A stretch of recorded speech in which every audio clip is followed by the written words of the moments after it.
Hey, it's Conrad Thompson. Thanks for checking out the podcast here on YouTube.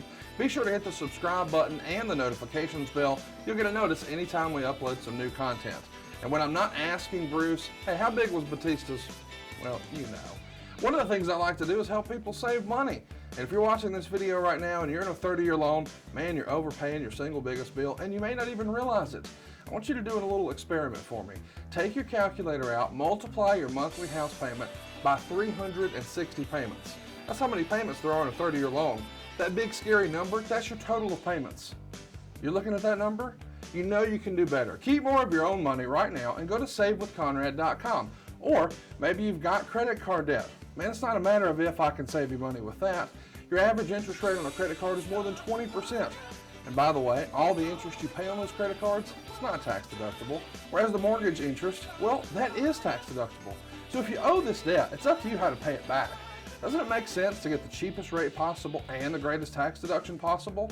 Find out how much money you can save right now for free at savewithconrad.com. You don't need perfect credit. Even scores in the 500s can be approved, and it's no cost out of pocket. But maybe best of all, we're licensed in more than 40 states. We can help more families than ever before. But how much can we save you? Find out right now for free with a quick quote from savewithconrad.com.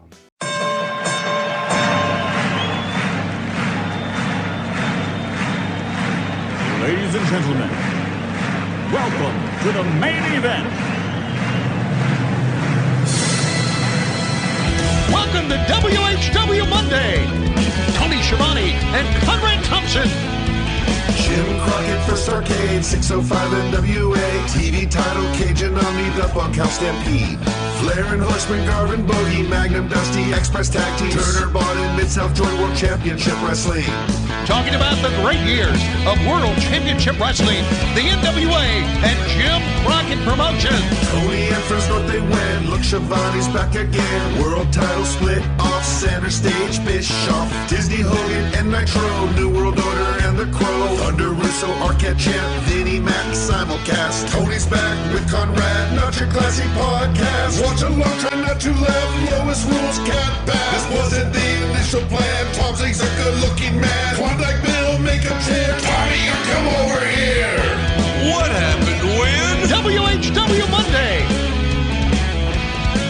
And now, let's go to the ring. And here's your co-host. Hey, it's Conrad Thompson. Hey, it's Conrad Thompson, and you're listening to What Happened When? With the voice of your childhood, Noah, Anthony, Schiavone. What's going on, Tony? Well, I'm alive. The bug ain't got me yet. I still got a job. I got my friends. I got my life, got my wife, got my dogs. I'm doing great. What are you saying for? I wish I could say You probably say, whoa, great. Yeah, but I'm jealous. What? Because you got a wife and dogs in your life, and the bug ain't got you yet. And yeah, but everything sucks. I know. 2020 will go down. Maybe not the worst year in our country's history. No, this is it. We're in the middle. What's that line in Christmas Vacation where he's flipping out? We're in the gates of hell, Eddie. Something like that. That's right. That's where we are. But you know what? Not hearing what happened when. This is your escape from all that bullshit where we get to laugh at bad wrestling. And perhaps there's none better to laugh at than Great American Bash 2000. I can't believe this is 20 years old. Yeah, go bring my ass down. Is what you're going to do. Well, that's right. I'm good with it. Yeah, I know you are.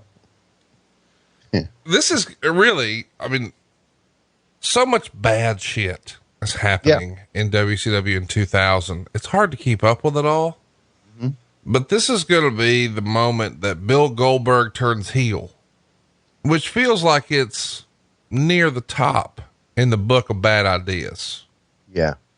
And I'm looking forward to us breaking this down and beating it up and having fun with this. Why not? Why not have fun with a pile of shit? Okay. Okay. Well, that escalated quickly. It's like the old Cheech and Chong joke, right? You know, can I just make a confession here on the show? Mm-hmm. Never saw it. You never heard the dog shit routine? I've never seen a single thing of Cheech and Chong. So you played a clip a few weeks ago that I guess all of our listeners knew what it was, but I did not, because my parents were not stoners like you and Lois. So they never watched Cheech and Chong. And because my parents were, you know, I grew up in the Bible Belt, baby. Oh yeah. That devil's But lettuce. you turned out so well. Yeah. Go ahead. Are you saying I didn't turn out well? Well, you cuss like a motherfucker. No, I'm not talking about that. Okay. I'm just talking about, it was drilled into me early in life that marijuana was going to make you a loser, son. So I was not even interested in weed movies. But then by the time I saw that Dave Chappelle was in one and watched Half Baked and thought it was fucking hysterical, I already had my mind made up about marijuana necessarily, but the movie was fantastic. But I just never circled back to, you know, what you hippies watched in the 60s and 70s. So I never saw Cheech and Chong, so I didn't get the reference. So I'm just admitting here on the show that you probably had something funny a few episodes ago, but it just went over my head because I was not in the loop on Cheech and Chong. Well, the Cheech and Chong routine goes like this. They walk up to a pile of dog shit. They go, "Hey, is that dog shit, man?" And the other guy goes, "Ooh, smells like dog shit. Yeah. Looks like dog shit. Yeah, it tastes like dog shit." They keep on walking. I said, "Good thing we didn't step in that dog shit." Oh my God. So we're going to watch dog shit and we're going to step in it. We ain't going to taste it. We're going to smell it. We're going to relive it. Roll the fucking dog shit, man. I'm ready for dog shit. I love you. I am ready for so much dog shit you wouldn't believe it. I'll be ready for Dave Silva's shit. Oh no, nobody's ready for that, Bubba. After he ate jalapenos. Jalapenos. By the way, can we just mention that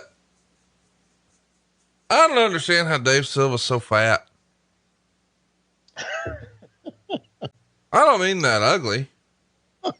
I went to lunch with that motherfucker, and it's one of our first times venturing out into a restaurant, you know, Yep. COVID-19. And I don't want to sit at the table. So I say, "Hey, can we sit at the bar?" And they say, "Sure." So we go sit at the bar, and that's a little weird, but whatever. And, the guy comes over, asks if we need menus. It's my favorite Mexican restaurant. I've been going 20 years. I say, he might. It's one of the better ones. So, yeah. So he gives Dave a menu, and Dave orders the same thing he always does, which tickles me when somebody's like, "Oh, I'd like to see a menu." And then they literally order the same thing you've seen them eat 38,000 fucking times. Like, why are we pretending we need a goddamn menu? Whatever. But then the guy says, "Medium or large?" And he says, "Oh, medium." And I'm thinking, your big ass is getting a medium? Like, just looking at you, I'd have picked large. By the way, the difference is he's getting these little skinny taco gimmicks. Do you want 2 of these little skinny tacos, or do you want 3? But when I say skinny, I mean like skinny. And so I'm thinking, well, that's a little weird. Maybe he's going to wear out some chips. But he didn't like order queso or anything. So then I'm eating the salsa. It's tremendous. It's the best salsa in town. He doesn't touch it. And I said, "So you're not a chip guy?" And he's like, "Oh, I don't want to get full." And I'm like, how the fuck did you get fat, man? You're eating literally like your pointer finger and your middle finger. That's the width of these baby fucking tacos you got coming. You're going to have 2 and there's no sides with what you ordered and you're not eating chips. How did this happen? Cause I mean, every time I hang out with Silva, I'm looking for like the holes, you know, rolling down the lane. Right. And well, I got your answer. Okay. He's a shy eater. Oh, so he does it at home when no one's around. Oh, right. He'll go home and eat a whole pecan pie. Okay. Okay. See, I'm gonna let mine hang. Yeah. Yeah. There's nothing phony about you at all. Oh, no. Well, there's No. probably somewhere. I mean, I don't know what it is, but I'm sure You're full of dog shit, but there's nothing phony about you. At least we didn't step in it. Right. Right. Hey, let's talk about next week. I'm pretty excited about next week. Can I talk about next week? Yeah. Well, this, you the man. Talk about whatever you want to talk about. The fuck. Next week, I'm pretty excited because we're talking about WCW in 1993. And there are a lot of great things that happened in WCW over the years. And unfortunately, we're not talking about one of them today with Bash at the Beach 2000. But next week, man, it's going to be real good. Let me just go ahead and give you a bit of a spoiler. We're going to be doing WCW Saturday Night from June 19th, 1993. Oh. And I know on the surface, you're thinking, okay, well, what the fuck is that? This happens to be a pretty epic show. There's lots of great wrestling, or at least lots of great wrestlers on the program, but we see a bit of a vignette with Sid and Vader on the beach.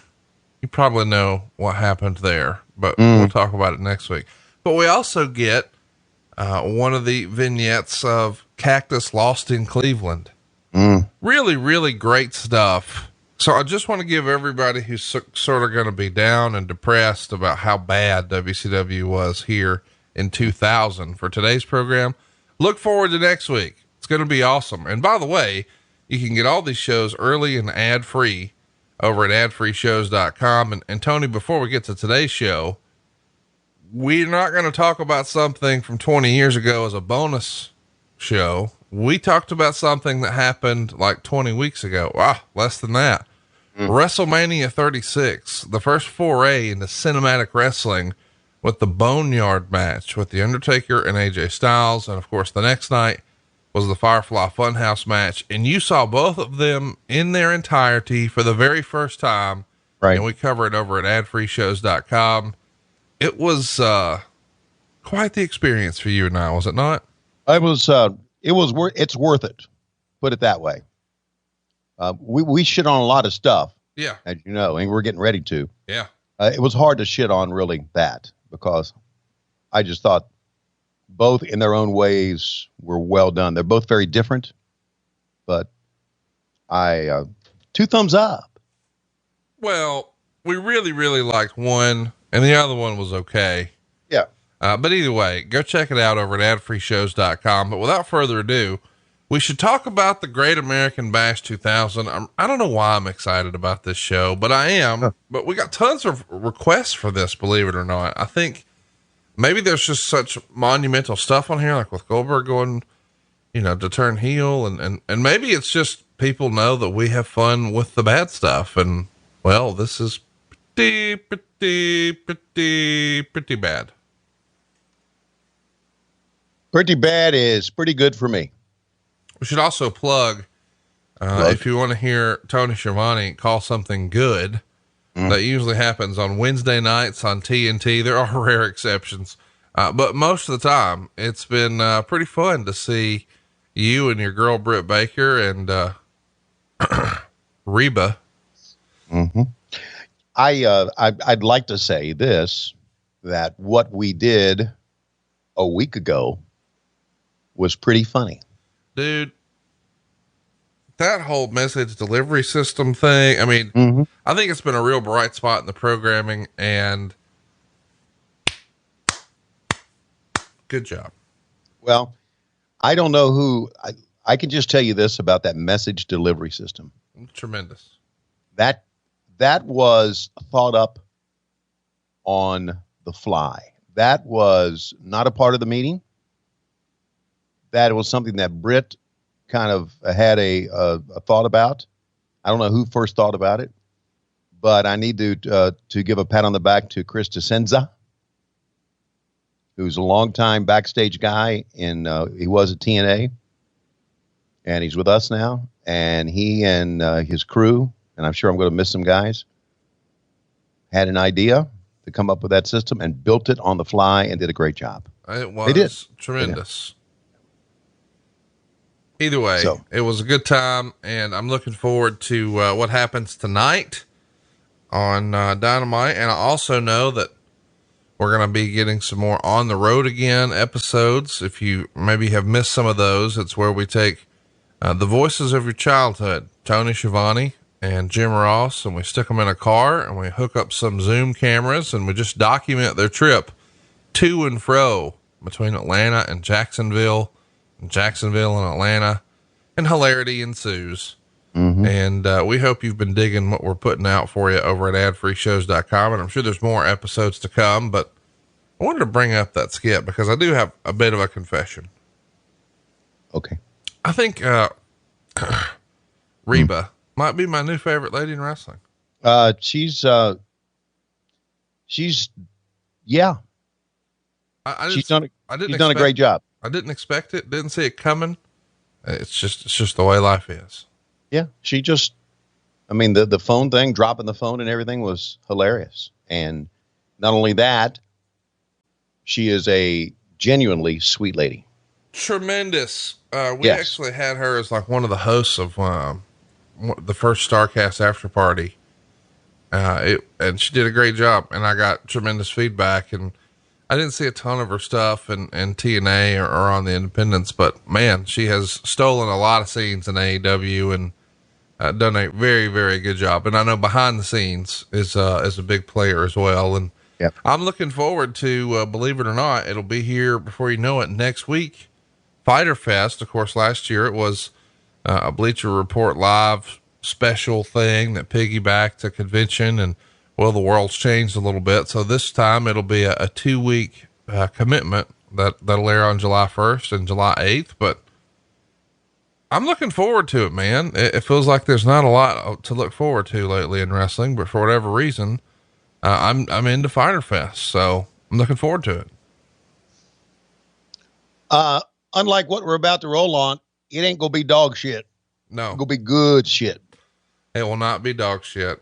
And I don't know how we can sell this any stronger than to say it will not be dog shit.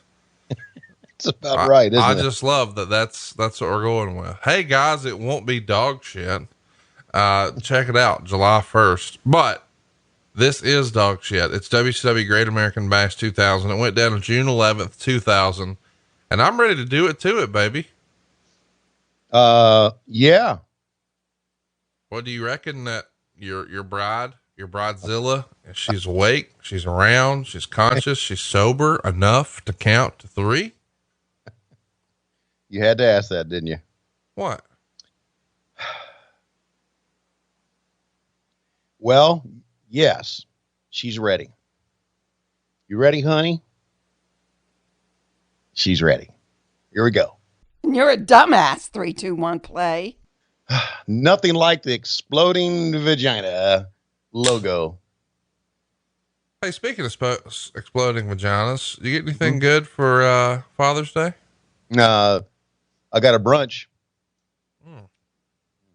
I'm not. Whoa, my God! He smeared him out of his shorts. He go hook him. He go jackhammer him. They're asking for the bail. No, fuck no. He jackhammered his ass. How about that? Look at the camera. Yee. Yeet. And he helped up Kevin Nash. Son of a bitch. This is all the Goldberg story, obviously, right? Yeah, let's track it. Tank Abbott before a sellout crowd in Atlanta. Rick Steiner had other plans. The use of cold steel and double teaming objects, though had no effect. Kevin Nash was there to return the favor and to help propel Goldberg to a much talked about win over Tank Abbott. At the end of the same program, Goldberg assisted Nash against a new blood gauntlet. This brought the wrath of Eric Bischoff, who threatened Goldberg, who threatened suspension if he showed up at Thunder. But Goldberg would be at Thunder, and what a showing he made. Bischoff, though, came out and had Goldberg arrested. And the question is, tonight at the Great American Bash, will Goldberg show up? And what will happen tonight live in Baltimore? So that is the stage, and the stage is now set. Wow. And here we are at the Baltimore Arena, and we see a couple of cops out front. Boy, this this could be present day. I was thinking they're riding. That damn young announcer sounded pretty exciting there, didn't he? Yes, he did. And here we see our package opening up. You know, you guys at least had some cool packages over the years. Yeah, we had, and I do need to say this. Okay. And I need to say this about our cool packages. Daryl Marshall, who works for, Turner, Warner, and also works with us. Okay. He listens to our podcast, and he was in WCW back then. He was responsible for many of those packages. And he said, will you kind of mention me when those packages? And so Daryl, I'm mentioning you motherfucker. Yeah. Yeah. Daryl Marshall, motherfucker, was involved in these packages. The Drive hard. Motherfucker was his middle name. Mm-hmm. Daryl M.F. Marshall. Hey, you know what? I think motherfucker was his middle name should be a new t-shirt over at lowestrules.com. Look at this guy with his hands in his ears, covering his head on the left, the security guard. That tickles me because that's what we're all going to wish we would do. By the way, Vince Russo quit 4 days after this pay-per-view. Well. Of course, he'd be back to ruin Hulk Hogan's life the very next month, but did he quit or did he take a sabbatical or did he just walk away for a little bit? It's in the Observer that he quit, but there's something on the left coming to the ring right now that you're going to say, oh, just won't quit. That's Major Guns. Oh, Van Hammer. Boy, this is perhaps the most regrettable group in the history of wrestling right here. Mm-hmm. General Hugh G. Rection. It's amazing of all those that the best performer was Lieutenant Loco. Yeah. In his own way. I mean, obviously Major Guns has become a pretty good performer since then, but dude, she's still taking bumps and putting people over. But you know what? And Van Hammer looks pretty big and pretty etched here, but god damn, that fucking the guy on the right, man, get rid of him. Lash LaRue? Oh, Jesus. Hey, wait a minute now. Friend of the show. Yeah. Okay. Get rid of your ass, Lash. Well, he has gotten rid of his ass. Look at that hair up on top of his fucking head.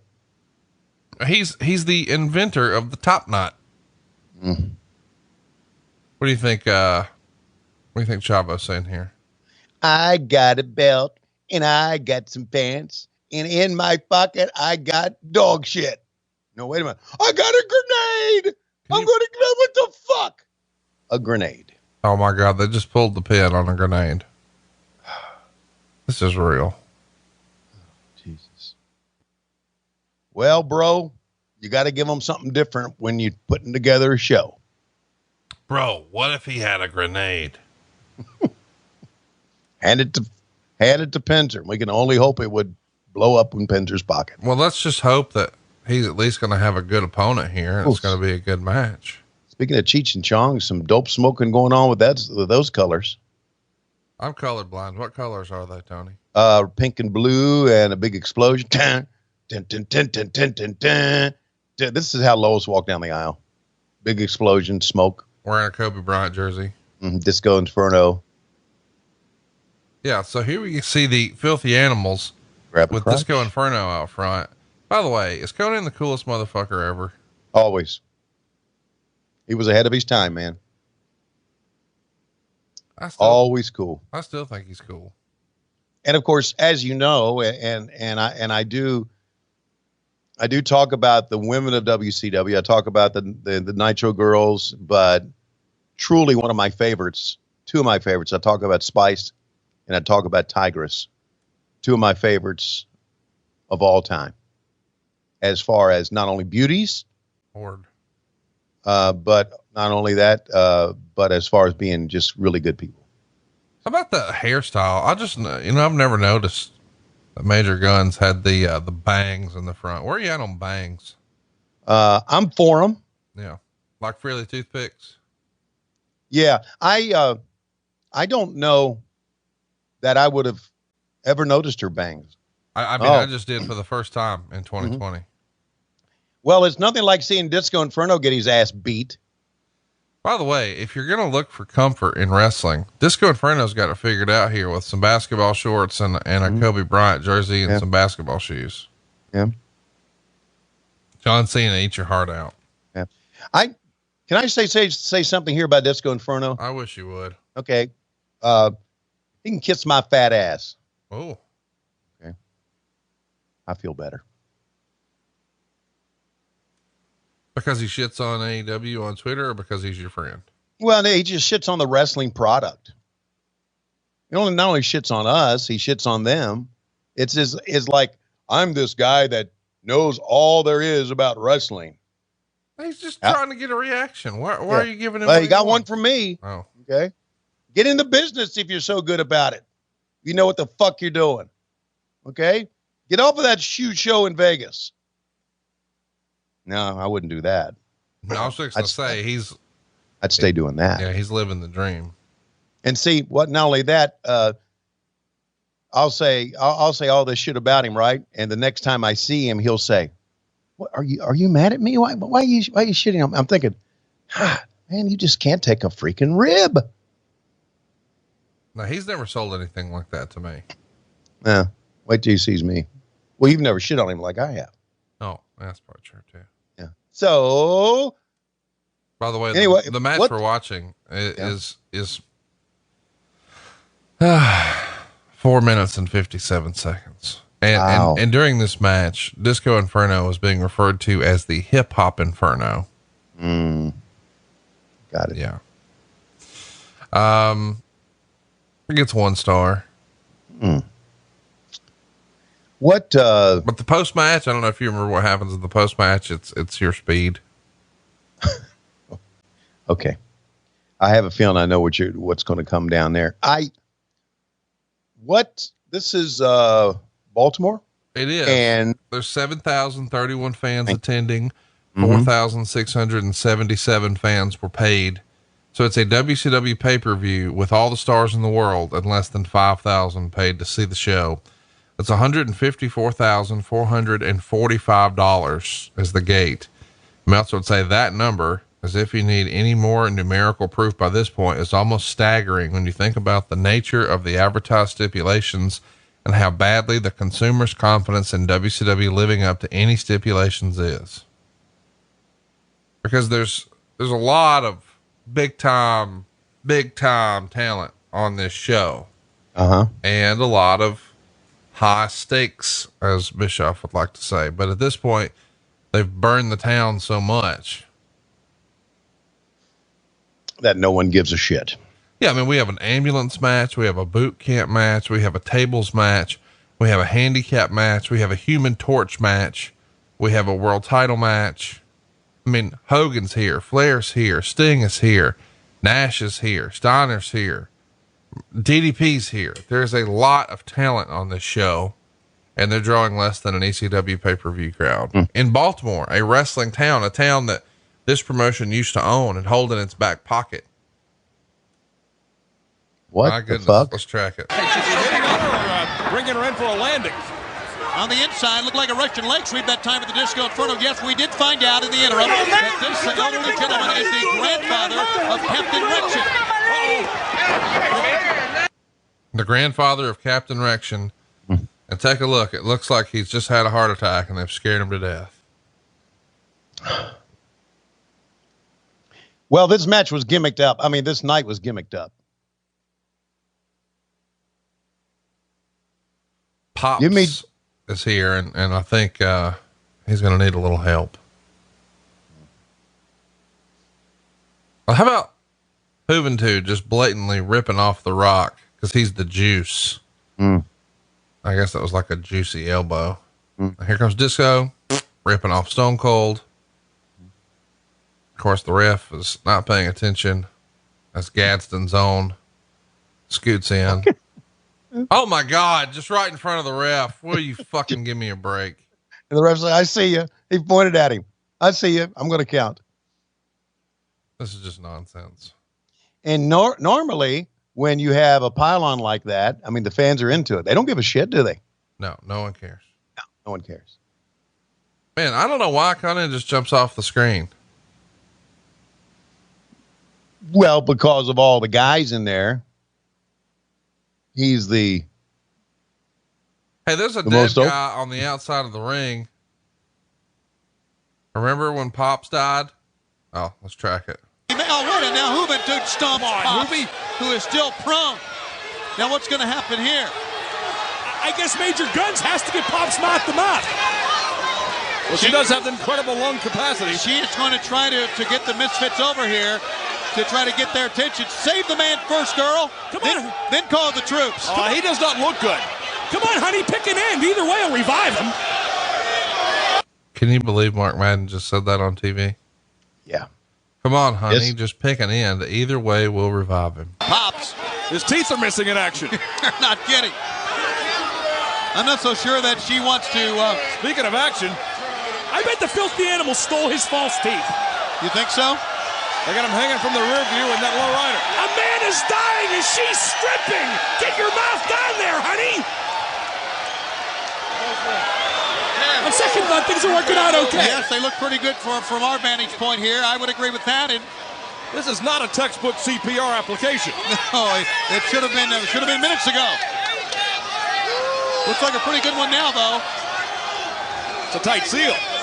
If her lungs are ever filled to capacity, his head will explode when she exhales.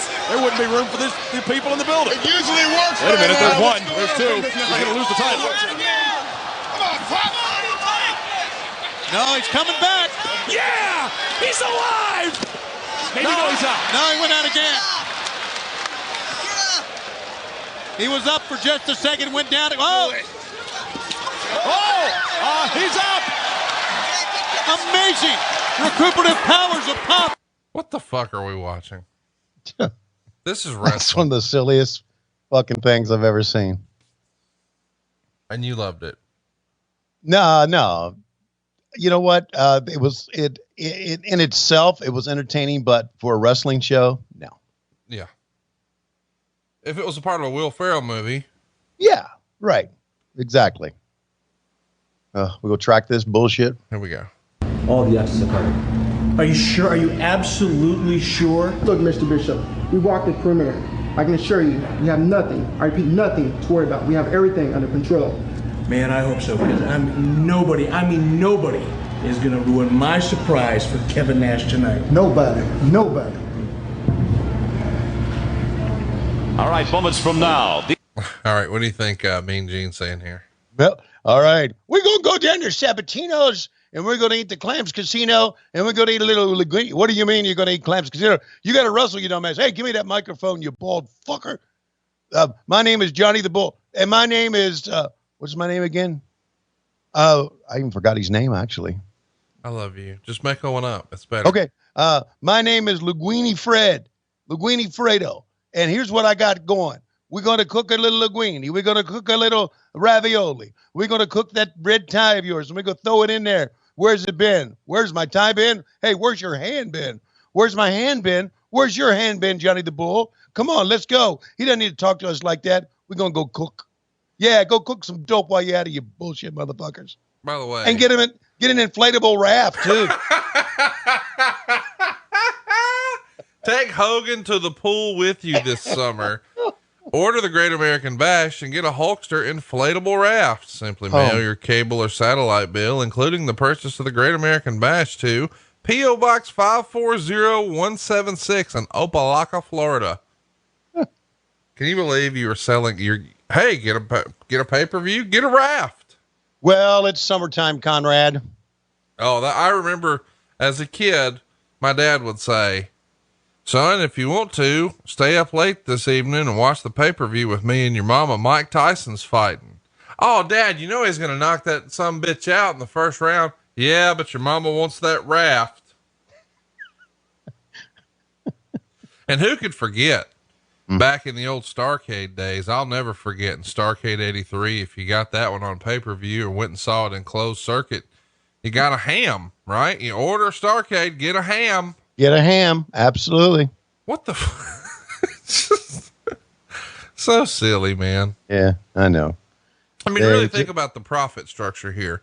if you ordered this pay-per-view legitimately, you would have paid $30 and WCW would have, 60, 90, 120 days later gotten $15. And out of their $15, they were going to manufacture and ship you a raft out of their $15 profit. I don't know that was such a great idea. How about the jackets Chronic's wearing here? I don't remember this look. I don't remember the look either, but it looks pretty cool here. I think me and you need some jackets like this in case things ever open up again and we get to do a live show. We need those to wear to the stage. Oh yeah. By the way, I do need to say this because there was a question asked when we had we've kind of morphed from our chats on Patreon on what happened when Monday from chats to Zoom meetings. Oh God. So you have to look at Bad Money Slim now? Oh boy, do I ever. And as a matter of fact, Lois made an appearance. She stood there and wait, on camera, people saw her? On camera appearance and talked to everybody. How about that? I thought she was just like the voice of Oz. Yeah, well, I think she was a little bit tipsy. Drunk. Yeah. Hey, here's what I was going to say a minute ago that tickled me. I feel like out of this duo that we see on the screen right now, that's going to be taking on Chronic here, most people know one guy and struggle with the name of the other. And you went the other way. The guy's name you forgot is Big Vito. Right. And the other fellow who's most famous for that leg drop from hell is Johnny the Bull. Yeah. But you knew Johnny the Bull. Yeah. I don't know why. It's just one of those old man things that pops in your head. Some things do and some things don't pop in your head. But what I was saying is I was asked on our Zoom chat the other night if when you and me and JR are going to come to Rochester. Of course, as you know, we had planned to come to Rochester when AEW was there. Well, and of course, the original plan was we were going to do the show just before the debut of AEW on TNT in October. Right. And it got pushed back, and then we were going to do it in late March, and then COVID-19 hit, and it looked like they were going to reschedule it for July. But then, of course, we know that COVID-19 is going to ruin July for us as well. So now the hope is they're going to return in November. And we did get a few questions over the past couple of weeks about, hey, if AEW really does wind up running Rochester in November, will you guys still come to Comedy at the Carlson? Let me give a very complicated answer. We'd love to, but will we? It's too soon to say.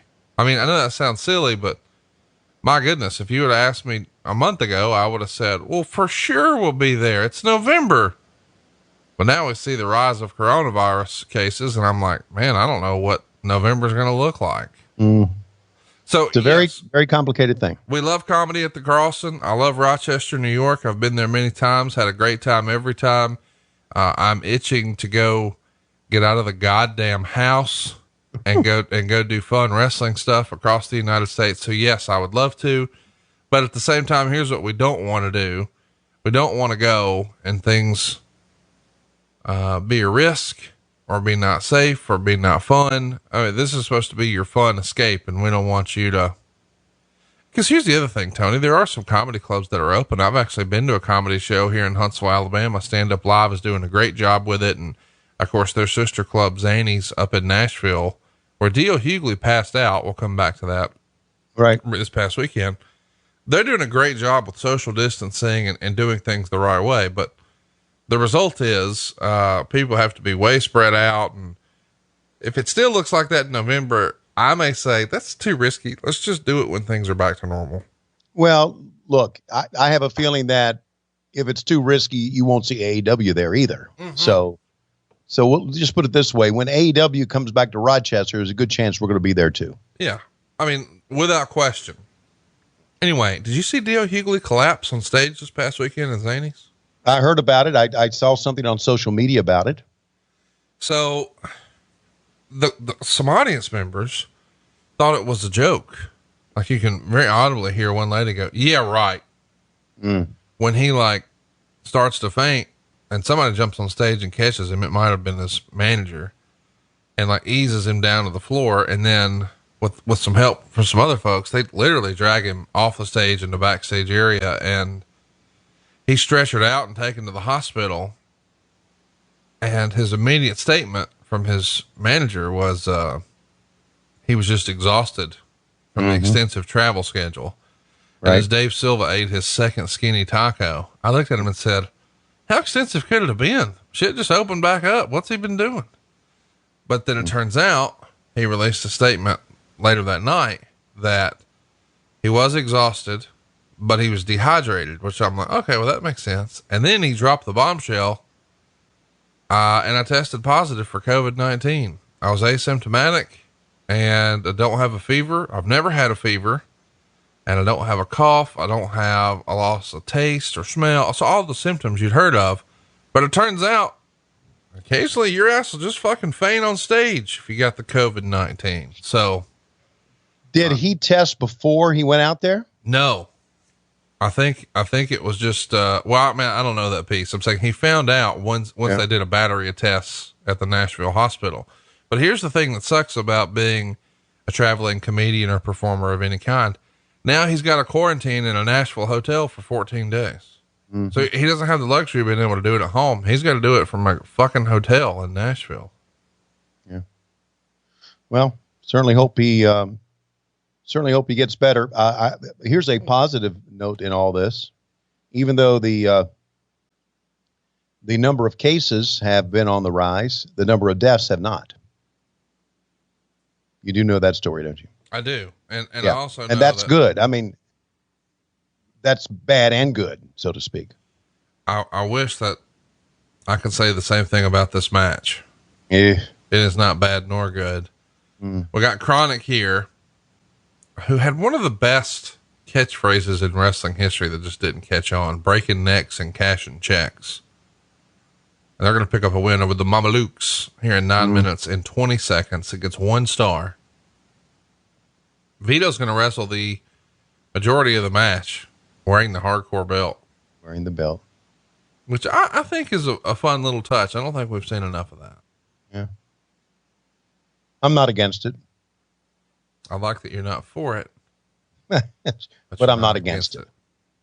I always thought, and I think I've mentioned this before, I always thought that Johnny the Bull had a lot of potential. He does. Had a good look. I mean, he looked great, right? Yeah. And he did some good stuff. That leg drop. Whew. Dude, off the top rope to the goddamn floor. It's like, are you kidding? Well, they think they're bulletproof. Kids these days. Well, this was 20 years ago. Well, kids those days. And you know what? We've been listening to a couple of snippets here of commentary. Boy, my voice was in good shape back then. Man, I wish it was like that now. You know, I recently watched the Nitro where Hogan dropped the title to Goldberg from 1998. Yeah. And I watched it with Jim Ross because coming up on Grillin' JR, we're going to have a fun week where on Wednesday, you watch the July 6, 1998 Raw, which was a taped episode. It's got a Brawl for All match in there. It's also got DX spoofing the Nation, which in hindsight is pretty regrettable. But then the very next day, you and I, or me and Jim, are going to sit down and watch the July 6, 1998 episode of Nitro. And we already have that one in the can. And my God, you were on your game. I mean, to the point that, well, I don't want to spoil it, what happened, what JR said about it, but JR was very complimentary. Well, I that means a lot because of who he is. Johnny the Bull doesn't need to try to do that many times. And it's been, you know what? I think I'm when I think about what AEW has done for me on many, many levels, I think one of the great things it's done for me is been able for me to reconnect with JR again. Oh, because, you know, we didn't see each other. Right. For so long. And now and of course, on Patreon, you can find our, as you mentioned earlier, our On the Road Again specials. And somebody's asked me, what about the outtakes? Are you ever going to be able to see those? And my answer is nope.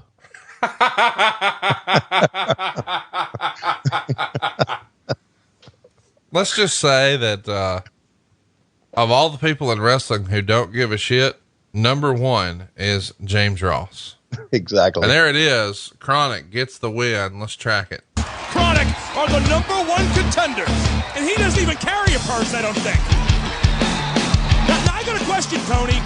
Wouldn't you think that Chronic, despite the fact that Stasiak and Palumbo have the tag titles, have an edge in the title match? We'll talk about that in a minute. So, oh wow, Pamela Paulshock here interviewing DDP. What do you think he's going to talk about? Okay. Fucking yoga. Yeah. Hey, I got some news for you, girl. I got this center in Smyrna that I've closed because of COVID, but you can still download an app. You know what an app is? You don't know what an app is in 2000, really, do you? Not like you do in 2020. The fact is, an app, and I've got all these great people on the app that can help me out, like Garrett Sakurada. Garrett, as we know, is a good friend of Tony Schiavone's, and he texts Tony Schiavone or sends him a message on Facebook almost every fucking week. I told Garrett, stop. Sure, he's going to stop. Right. How about the ambulance? Guy jumped out, and then he went, oh, shit, it's moving. Do we know what the ambulance is for? It's an ambulance match. Oh, it's the ambulance man. Oh, yeah, man. I can't wait for this one. Yeah, this ambulance match here is between Mike Awesome and Diamond Dallas Page. Yeah. It's odd to see Mike Awesome now walk out when I know, and I hadn't at that time, but I know now here in 2020 how awesome he was in ECW. He was awesome here too. You guys just made him the fat chick thriller, then the career killer. And right. And in other words, we didn't know what to do with him. No. Yeah. But dude, what a badass he was. Yeah. I mean, and here's the thing. He's positioned well here. I mean, he's working with fucking Diamond Dallas Page, and it doesn't matter that it's the third match on the card and it's an ambulance match. DDP is WCW royalty. Yeah, he is. Former world champion at this point. Mm-hmm. And by the way, when he won the world title, I think he was in there with Flair and Sting and Hogan, and Macho Man was ref. I mean, goddamn, how much stronger can we put somebody over? And check out Canyon here in the wheelchair, because he's been thrown off the triple cage. He's got the old pit bull halo on. And you know what? That's it. To me, first of all, I mean, trying to dissect what was wrong with WCW back then, there's so many things, and I'm sure you guys listening at home will have your own list of what was wrong with WCW. Number one, too much going on. Number two, that's it. Tony Schiavone on the call. Apparently so. And number three, with the exception of maybe at the top, lack of star power, I think. Oh no, there was no lack of star power. Yeah, there was. Are you kidding? Yeah. Look, Tank Abbott. He's a big star. G.I. Bro. It's Booker T. Don. Yeah, but still, Sean Stasiak. All right. Well, whatever. Look who's in the ring right now. Mm-hmm. Hey, we just saw Brian Adams and Brian Clark. If you had to pick a Brian, you going Brian with an I or Brian with a Y? Adams or Clark? I'm going Brian with an I. See, I like Y. That's because you're, huh? You're a kid. No. You don't think Adam Bomb had a better look than Crush? Mm-mm. I think Adam Bomb had a better look than Crush. Okay. But I respect the spelling. The demolition. Not the fucking spelling. The goddamn guy. There's a shirt. Respect the spelling. By the way, if you're going to say something to me on Twitter, bad shirt. If you're going to say something to me on Twitter, spell the goddamn name right. Oh, here we go. Ooh, fans are excited about that. They're all standing. Here they are. Man, that one chick back there, she's fired up. Do you see that? Somebody's mama is fired up. Man, I bet she can make some mean biscuits. Look at her. Mean biscuits. What's Lois's go-to? We recently talked about the fact that Lois loves to make donkey dicks, but what's her go-to? Like, oh man, if Lois is making that, I got to be on time because it's going to be awesome. Okay. I've got an answer for that. Okay. I can't wait. She doesn't make nothing anymore. Nothing. Wait a minute. Well, she cooks nothing. She cooks. I either go get it. There was a time in my life when my beautiful wife would go into the kitchen and make a meal. Donkey dicks, Kraft macaroni and cheese. I no longer see donkey dicks in the kitchen. If I want a donkey dick, I got to go pick it up. Well, she legit don't cook nothing at all. Nothing.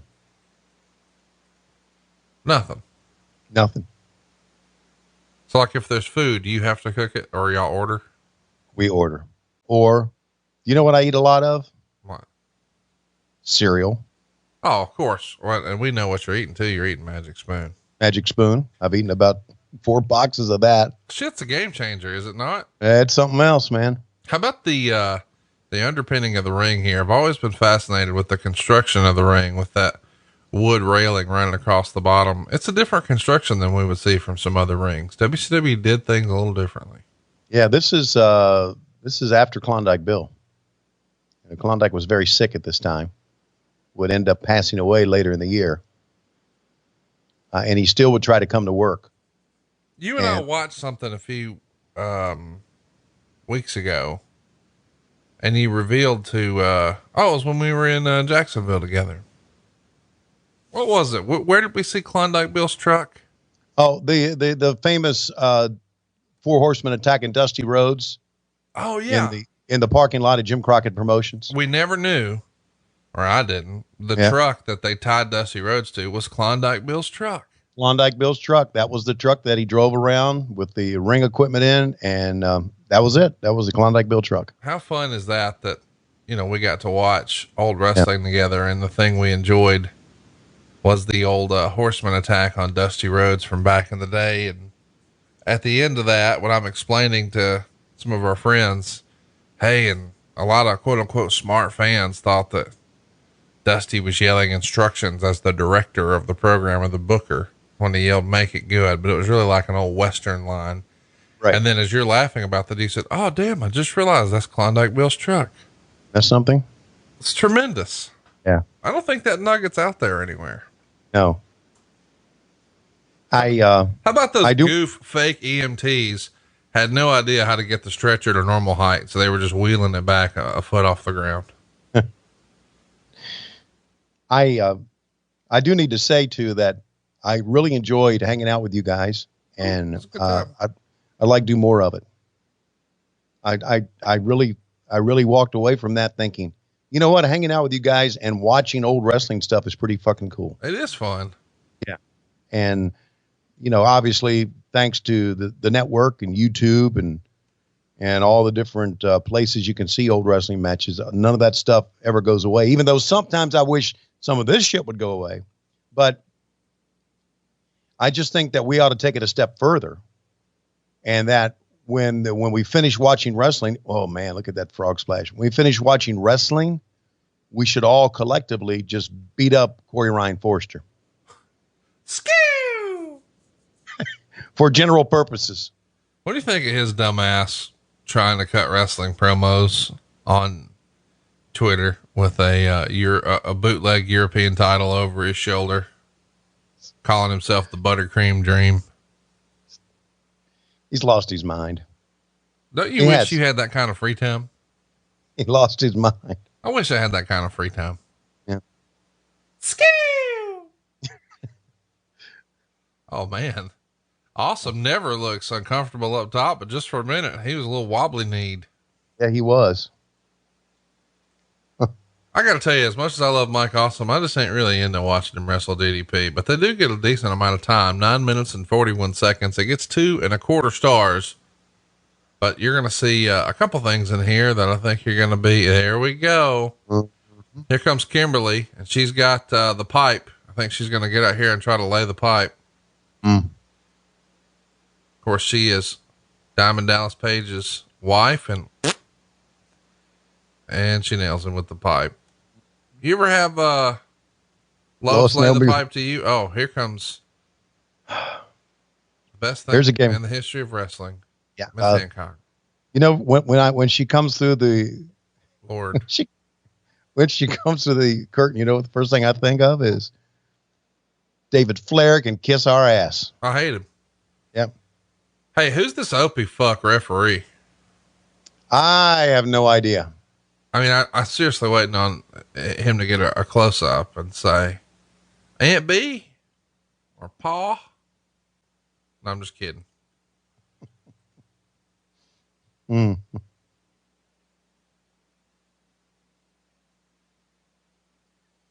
never liked Cheech and Chong's, huh?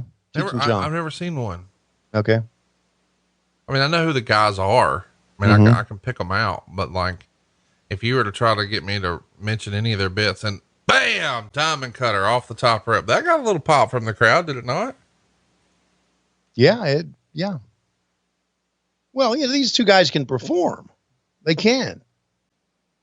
And I would venture to say that there's a lot of people in this crowd that were familiar with Mike Awesome's work in ECW, right? Oh, for sure. Yeah. I wasn't one of them. I didn't know who the hell he was. These guys they got the stretcher up at least. There you go. Stretcher his ass off. Page not done though, is he? Oh, wait a minute. Don't we have an angle with Chris Kanyon here? It's coming up. Coming up? Let's track it. What's this about? Eric Bischoff has come out. Oh, Bischoff is going to hit Kanyon. He was threatening Chris Kanyon with that chair. Kanyon standing up. It's a miracle. Oh my God. It's a miracle. Kanyon stood up. Chris Kanyon came out of the wheelchair and hit the diamond cutter on Page. It's a miracle. Kanyon lives. Oh, it's not a miracle. It's a setup. You know it. Yes. That's the ultimate betrayal. Diamond Dallas Page was fighting that man's battle, and that's the thanks he gets. Damn you, Chris Kanyon. His best friend is now. So Eric Bischoff comes out with his music, wielding a chair, just a few minutes after Kimberly came out wielding a pipe. This feels like the worst game of Clue ever. And then, Kanyon wielding a wheelchair, decides to take off the halo and deliver a diamond cutter out of nowhere to his best friend, Diamond Dallas Page, rips off the DDP shirt to reveal a New Blood shirt underneath. And then they get a shot of where DDP landed. And it was a series of cardboard boxes covered with a black sheet.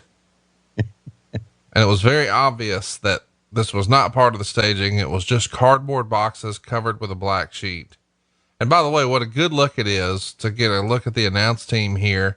Scott Hudson on your left, Mark Madden on your right, everyone wearing a blazer, everyone wearing a t-shirt underneath, which is more than we could say for the prior Nitro, because, on June the 12th in Richmond, Virginia, there were 2,716 fans paying a gate of less than $65,000 for Nitro. Yes. With Hulk Hogan, Hall, Nash, Goldberg, there's less than 65 grand through the turnstile. And Scott Hudson did the entire broadcast with his shirt off. And Meltzer would write Russo over the weekend after hearing the remarks made last week on Nitro about his physique by the announcers, wanted all three announcers to do the entire broadcast without shirts, as ordered by Russo, because he thought it would get him over as a heel. Madden smartly didn't want to, because quite frankly, all three shirtless would have totally ruined the broadcast. Hudson looked average enough that while it was silly, it wasn't like it was anything that was going to haunt his credibility or make him seem like a fool later. What the fuck do you remember about Russo coming to you saying, hey, here's the idea. You guys made fun of me and the way I looked with my shirt off. So you got to do the whole fucking show this week with yours off. I remember saying, I would rather not do that. How about this shit? G.I. Bro flying to the ring, Shawn Michaels style, like it's WrestleMania 12 on a zip line. I don't think that most fans even remember this happening, because even though I've seen this show before, I feel like it's the first time I've seen it. It's the first time I've seen it too. And what does that tell you about the broadcast? You had too much other shit going on. Right, this just didn't matter. Right. Exactly. There was so much shit going on. It was just another thing. It didn't stand out. And by the way, it was fucking awesome. It was. Like, I can't believe I don't remember this happening, but that was really fucking cool. Right. And this is not. Here comes stupid ass Sean Stasiak with, commando paint all over his face. He, of course, is sporting a championship belt around his waist, but he seriously looks like an extra from a Schwarzenegger movie. And he's taking on not regular Booker T, but G.I. Bro. This is so bad. What belt does he have on here? Tag title. Anyway, that's a pretty big title belt. You were saying something before I cut you off, but it was about the shirtless gimmicks. Oh yeah. So I told Russo, I said, Vince, I really don't want to do it, but if you say you got to do it, I'll do it. And he backed off on me. He said, let's just have Hudson do it. And so that's what happened, because I've said on this show before that I'm the type of announcer that if they want me to do something, I'll do it. As far as say something or to put a match over, to put an angle over, or whatever they once said, but I just didn't think it would work. And I didn't want people to see my Lowest Rules tattoo. You ain't got no tattoo. I ain't got no tattoo. Hey, I'm still thinking about getting one though. But you've been thinking about it since goddamn 2017. How about they kind of shut everything down because of COVID-19. I think they've opened up some of the places. Well, hang on now. What was keeping you from getting one in 17, 18, 19, or the first quarter of 2020? Money. Motherfucker, you've been swimming in that sweet con money. I wasn't in 2017.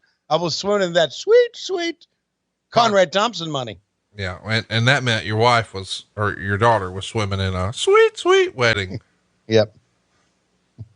I've had some fun doing some behind the scenes stuff for adfreeshows.com and just explaining to people, the business of our podcast and how we put it together and what the structure was and things like that. And it's made me sort of a little reflective on what all we've done on this show, because we've really had a lot of fun and done a lot of shit.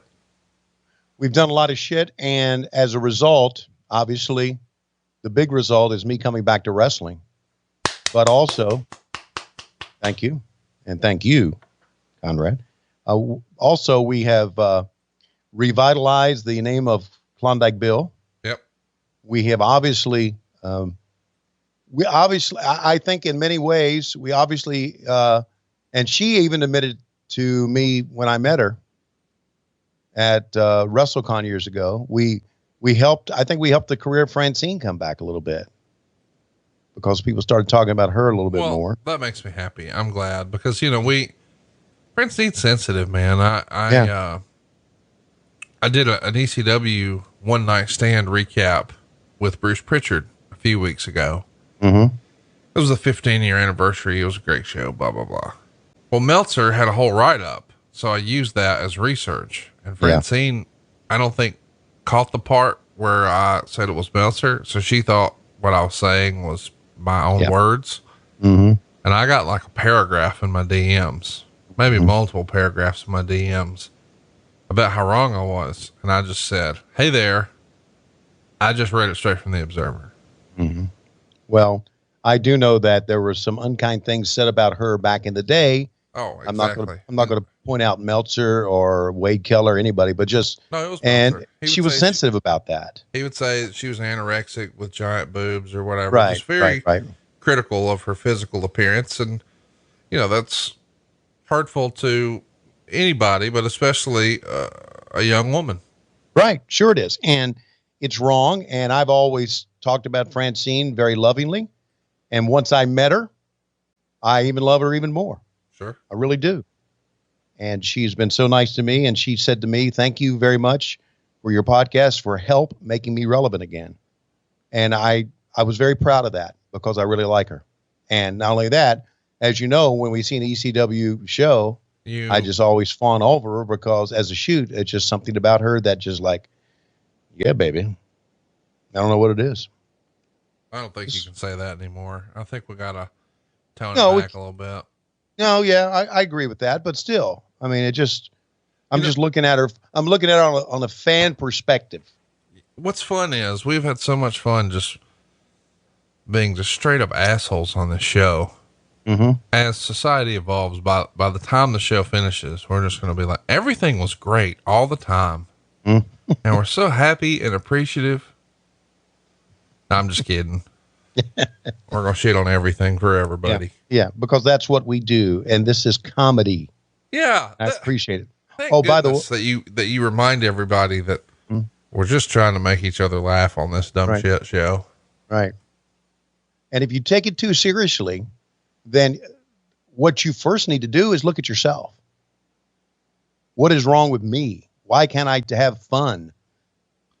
And if you'd like to, Conrad Thompson and I will come to your house. We'll sit down. We'll talk to you a little bit. And we will slowly pull the rod out of your ass and gently sniff it to let you know that your shit doesn't stink. That was good. Come on. Whoa. All right. Are we into the sound effects era? What are you talking about? I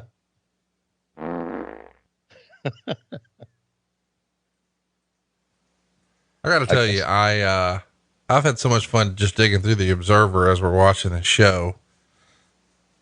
There's lots of interesting little nuggets on here. Like, Elix Skipper was in a pretty serious car accident and will be out of action for a few weeks. Don't remember that either. Bill DeMott didn't know they were bringing the old guy back as his nutty father till the afternoon when he got to the building. His reaction was the same as just about everybody else who saw the angle. What the fuck? What's that in the reaction? Regarding the Funk Candido match in the horse stall, they gave the horse a tranquilizer, I believe PCP, and had him harnessed. However, in all the commotion, the horse panicked and threw the kick at Funk. If it hadn't been harnessed, or for that matter, if the kick had hit Funk in the head instead of the upper arm, it could have been disastrous. Do you think when Terry Funk was doing his spinning toe hold to Gene Kiniski, he thought, one day I'm going to wrestle in a horse stall. Hope they remember to give it PCP. PCP? That had to be against the law. What do you mean? Unless PCP is a legitimate horse tranquilizer.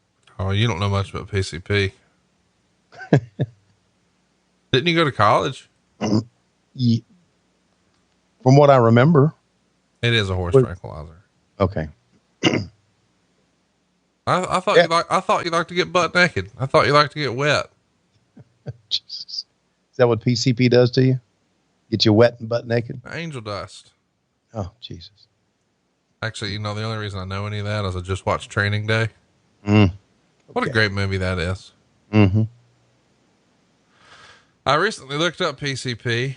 Oh, well, that's good. On Urban Dictionary. Yeah. And it says, also known as angel dust, probably the scariest of all drugs, was used as a horse tranquilizer. Good. Makes the user hallucinate, become extremely violent, and not feel anything. People have been known to do horrible things to themselves while under the influence of PCP. Do not use PCP. Do not. It will ruin your life. And then they try to use it in a sentence. PCP scares the shit out of me.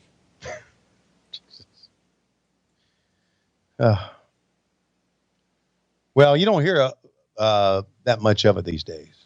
We should remind everybody that Schiavone is also an entry over at Urban Dictionary. Thanks to Thompson. No, I didn't put that in there. No, but you didn't put it in there. I created the word. You created it. Yeah. Okay. And the definition, of course, is to squander opportunity by putting in minimal effort. Mm-hmm. Which doesn't happen anymore. They use it in the sentence. Tony could be working for a top new wrestling company, but he Schiavone did. Wrong again. You better edit that. I don't know how to do Urban Dictionary things. Well, you got all the connections, motherfucker. Yeah, it's bad. You're tied in. Get it changed. Let's go. Have we ever talked about that? That was Bad Money Slim? Bad Money Slim put it in there? Yeah. That motherfucker. That ball-headed motherfucker. You think maybe since y'all are doing Zooms now over at adfreeshows.com and patreon.com/WHW Monday, do you think maybe we could get him to do like some beard trimming techniques? I need to know how to trim my beard like an asshole. He's on there with us every time we do it. I bet he's got gimmicks for it. He's probably got apparatuses he got down at the swap meet. He does. And, it gets him the right line. Yeah. I mean, I don't know that he does, but when you see Bad Money Slim, don't you just assume that guy's got a vape in his pocket?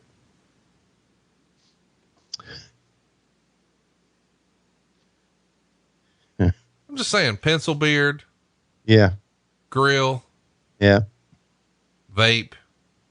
Right. I feel like he's probably got one of those Houston Swangers type cars. Have you seen those guys from Houston with their crazy rims that poke out? No. I think you need one of those. What am I missing? Guys from Houston with those crazy rims that poke out. What? Yeah. What, where's that from? What TV show? What are we talking about? Do me a favor. Get to your Google machine. All right. Let me know when you're there. I'm here. Type in SWANGA, Swanga, and then hit the space bar and then type in car, Swanga, car. Swanga, and type in car. And then just click images. How do you know this stuff? You see those rims? Yeah. That looks like the type of shit Bad Money Slim probably drives. Like, I feel like he's got some old purple Cadillac DeVille or some shit with some white wall tires and these Swanger rims. They've got to be against the law. Sticking out that far. Nope. In your day, they were known as curb feelers. Yeah. Okay. Well, I can tell you this, as you know, my daughter Laurie is really helping us out a great deal. Yeah. She's picking up where Dave Silva never started. Yeah. Well, listen, Bug could have done a better job than Dave Silva. So anyway, one of Laurie's comments, because she stays with it, she calls me daily about what's going on Patreon and messages and everything and connecting with people. One thing she said to me just very casually, she said, there's this guy, Bad Money Slim. And I said, yeah. She says, he's kind of odd, isn't he? I went, play that again. He's kind of odd, isn't he? It's your boy. Yeah. Boy, is he ever, sweetie. Oh, by the way, and we're talking, and ignoring just a great match. I'd be okay with ignoring every great, Booker T match until the end of time. Okay. So we had a suggestion about a bonus content for, WHW Monday. Yeah. Yeah. For you and I to sit down and watch the video of your wedding. I don't have a video of my wedding. Oh, for bull fucking shit. Bullshit. You probably had a truck parked outside, a video truck. How would you fucking know? You weren't there. I weren't there. You weren't there at my wedding. That's your go-to bullshit line. Whoa! And that's pretty good high knee. High knee. That wasn't a high knee. Yeah. What was that called? Oh, goddamn. You called his matches for 20 years and you don't know what that shit's called? I know. Somebody get Excalibur on the phone. Yeah, I'm sure he does. By the way, this is a boot camp match. Uh-huh. What does that mean? What is a boot camp match? Means you wrestle in fatigues. That's it. And you try to knock a guy out. And then you have to do 40 push-ups. By the way, did you see one of the things that was requested over at adfreeshows.com as an Ask Conrad Anything? That ain't bad. Who the fuck wants that? Apparently the person on that put that note wants that. Well, I did it. You did? Yeah. You didn't do it on who did it with you? Bruce? Nobody. I did it by myself. Oh, really? Here's Canyon going through his bag. Let's track it. After what we saw out there earlier tonight, I've only got one question for you. Why? Why? I'll tell you why. Because when I was in the hospital, nobody came to visit me more than Eric Bischoff. And he told me all I had to do to become a star, to get your spot, DDP, was to put you out. And that's exactly what I did tonight with your own finishing move. Wait a minute. I beg to differ with you, and I understand that we have right now some footage. Let's go back and take a look. Here we go. Whoa. It does not look to me like you put him out. That's the Goldberg truck! I said it looks to me like you did not put this man out. Diamond Dallas Page is still here. No. You see, I'm sure I put him. Well, I'm more than sure. I'm positive. As a matter of fact, I'm positively Canyon. That was not a good promo. No, it wasn't. But the flip side of that is Gene Okerlund is still great, isn't he? Always. Even back then. Always. Yeah, always. Gene Okerlund, I would venture to say, and I would bet money that Gene Okerlund, not talking about the person he stuck the microphone in front of him, but Gene Okerlund never did bad work. Not one time. Not one time in his career did he walk away from that saying, I sucked. I'll guarantee it. But also, I need to say this too, and of course we've heard some snippets. Scott Hudson and Mark Madden's work, they were great together with me. All right, we got Shane Douglas with a mic. Let's hear this horse shit. Oh, guy with the bleed key, get ready. Wait, we're on pay-per-view, aren't we? First off, you Baltimore pieces of shit, sit down! And pay attention while the real star here in WCW tells you a little lesson.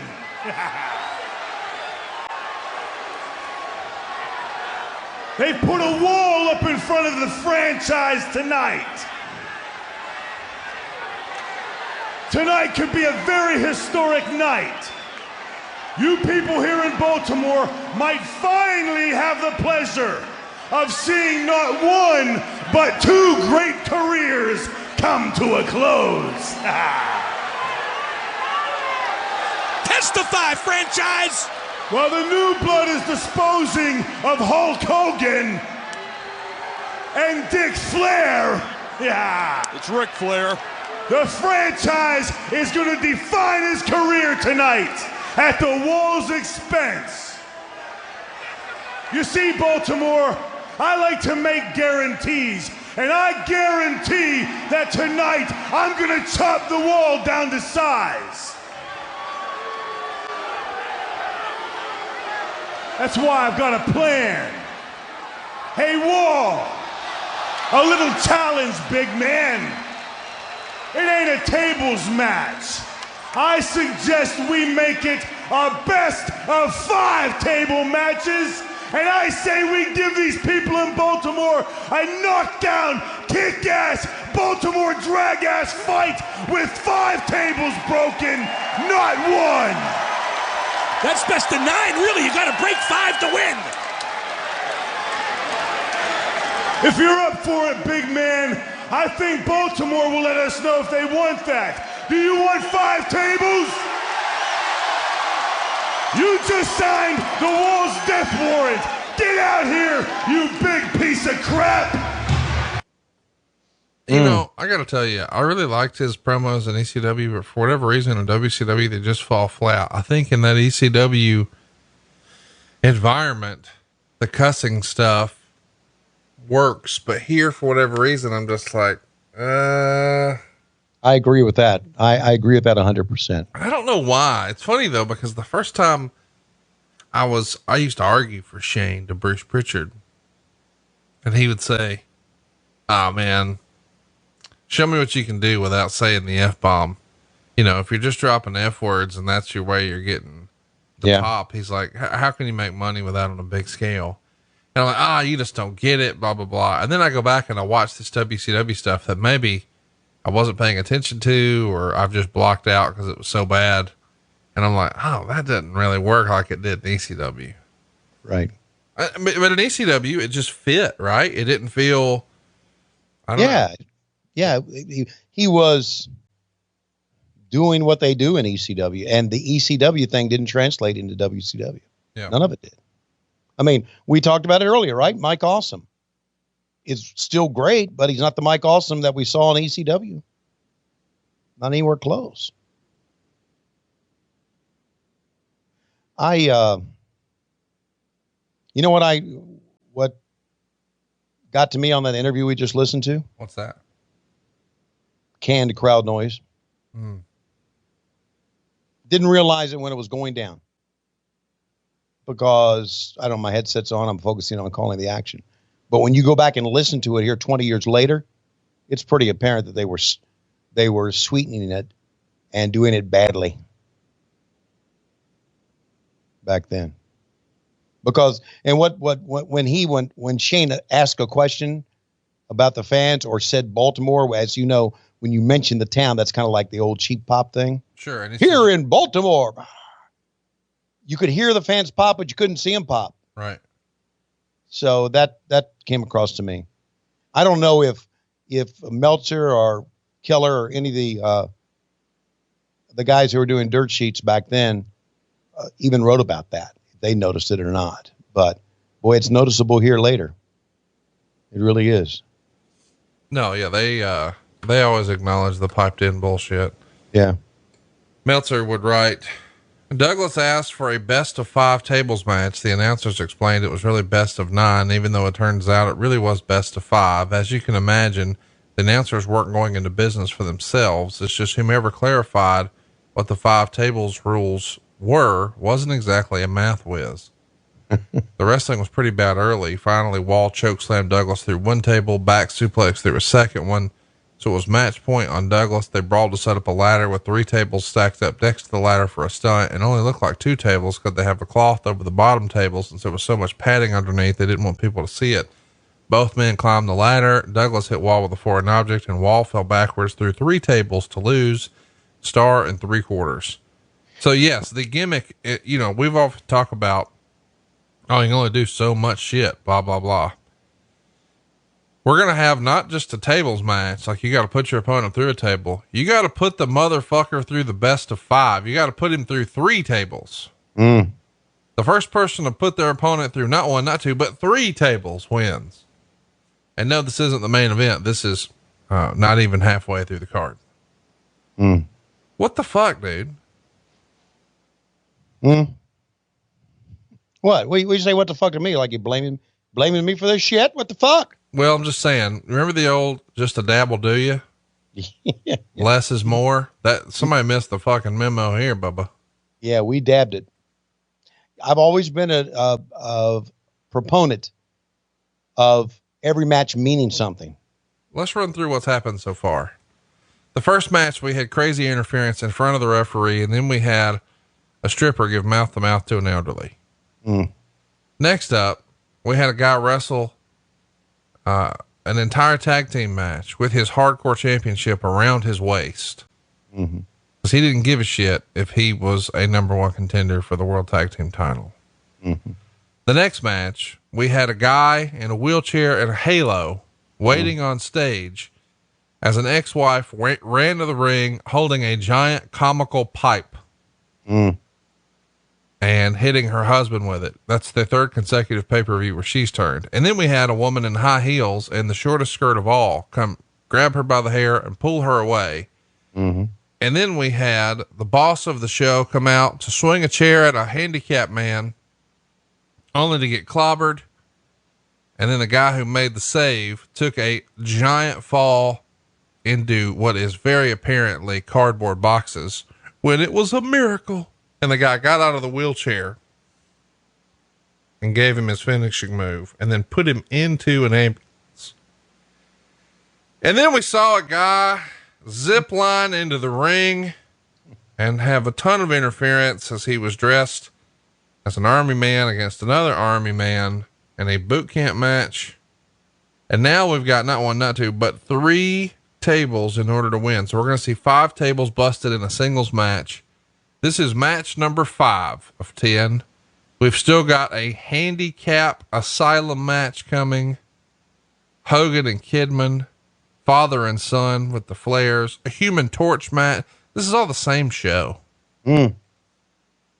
Makes you want to stick around, doesn't it? Less than 5,000 people showed up for it. Yeah. Too much. Or paid for it, rather. Right. Too much. Too many matches. Yeah. I'm interested. We said best of 9 because I think that, didn't he say if somebody puts somebody through 5 tables? Yes. And the idea is there are going to be 5 tables busted, but 5 total, not 5 on one side. Right. Yeah. Who knows? Oh, there's a ladder. Woo-hoo. Ooh, where's the ladder? If you're you know what? If you're a fan of ECW or had been a fan of ECW and had been a fan of the WWF at this time, you looked at WCW as bullshit knockoffs of both. You did. Of both. I mean, you got to do your own thing.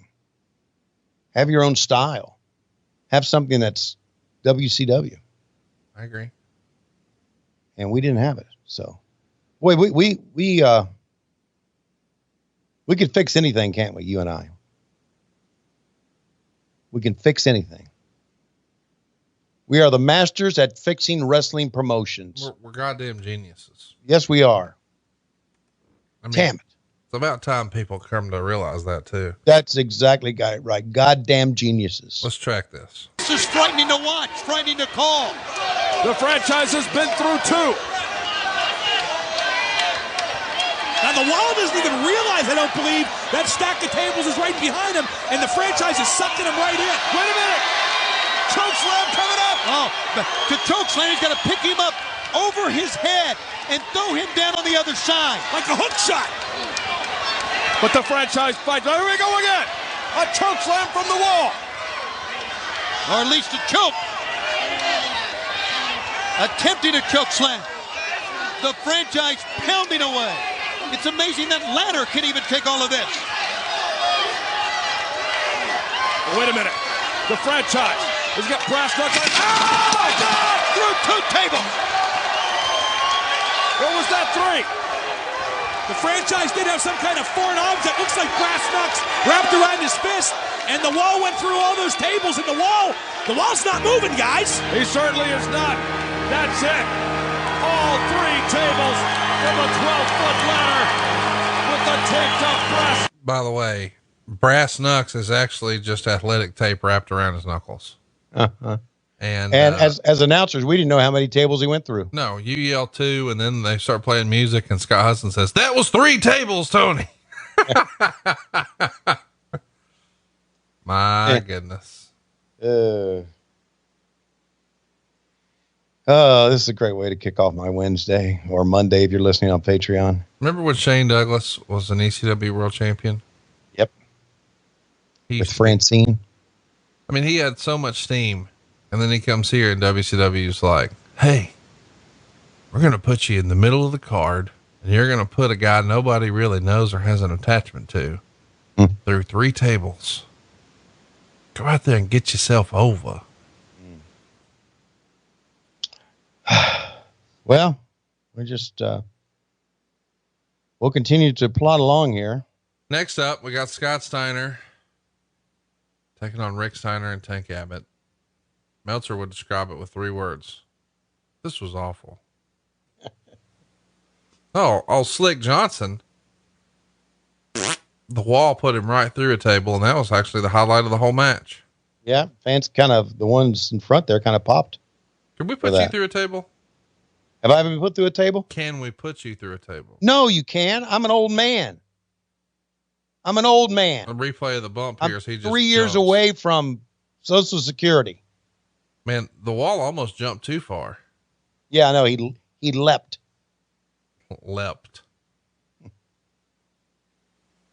What a great name for a referee with a bald head, Slick Johnson. See? And if you want Slick Johnson, go to manscaped.com. Use promo code WHW. We're just plugging all the people who are not sponsoring us today. Well, that's okay. We love all of our sponsors, past, present, or future. And if you'd like to advertise on this show, just visit advertisewithconrad.com.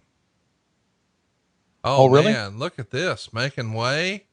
Track it. Oh, yeah. We know that by now to be the automobile of the one and only Hollywood Hogan.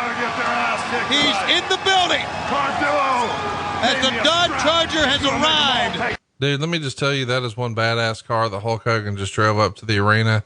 But when he jumped out with a fucking feather boa, wearing sunglasses at night and tie-dye tights, and the first thing out of his mouth is, somebody's going to get their ass kicked tonight. Yeah. It's the greatest night in the history of our great sport. You're right. It's pretty fucking cool. I need Hulk Hogan to drive around in badass cars, wearing white shades at night, and step out of his car with giant white and black feather boas and tie-dye tights and just say, somebody's going to get their ass kicked tonight. Like when he's getting gas at the Sitco. I need that. That's cool, man. Listen, I don't give a shit what you think about Hulk Hogan. He's the greatest. There. Yeah. Oh man. Are you kidding? Tank Abbott, and now the big bad booty daddy, the United States champion with the freaks and the peaks, Scott Steiner. How about the Castrol GTX sponsorships on the trusses there on the entrance? Mm-hmm.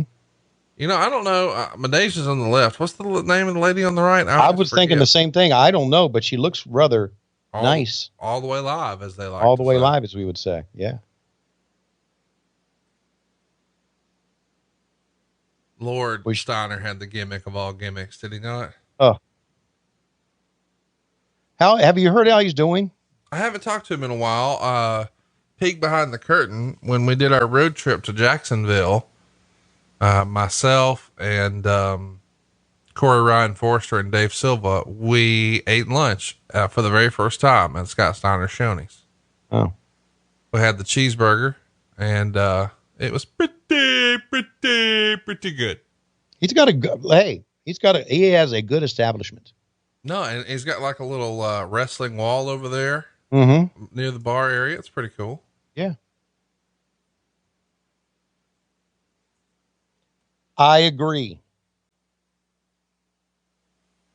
I absolutely agree. Here comes Rick. Can you believe Medeja is 50 now? Yeah, I can believe that. Where's the time go?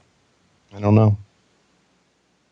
You know what? I mean, you're going to be, before you know it, you're going to be in your 60s and you'll be looking back at this stuff and you're going to say, man, I used to hang out with Schiavone before his wife killed him, and he was a great guy.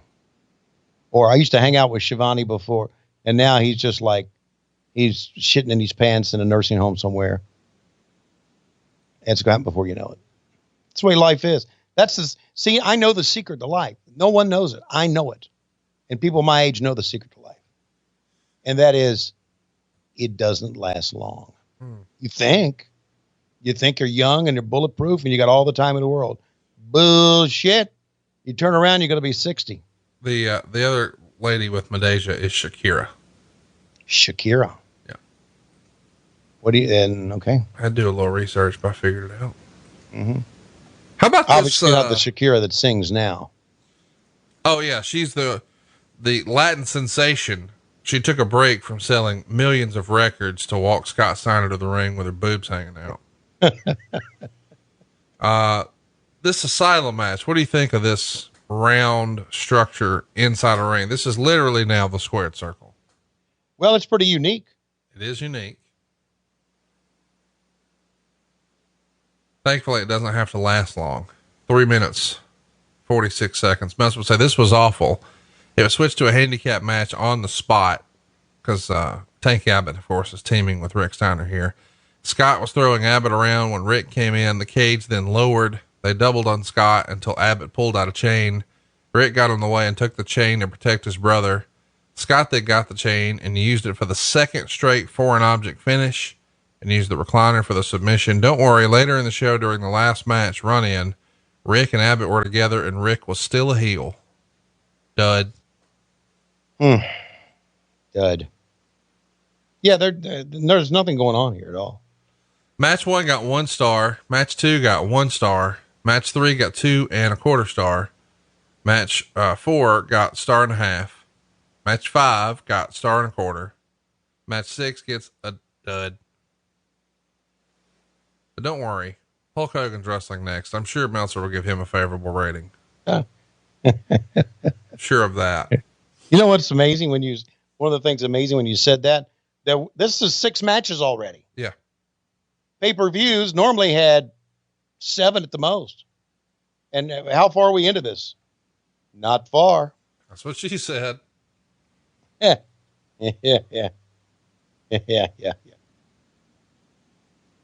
Hey man, did you see over the weekend, it really blew up with people speaking out about all the bad shit that happens behind the scenes in professional wrestling? Yeah, I saw that. God damn.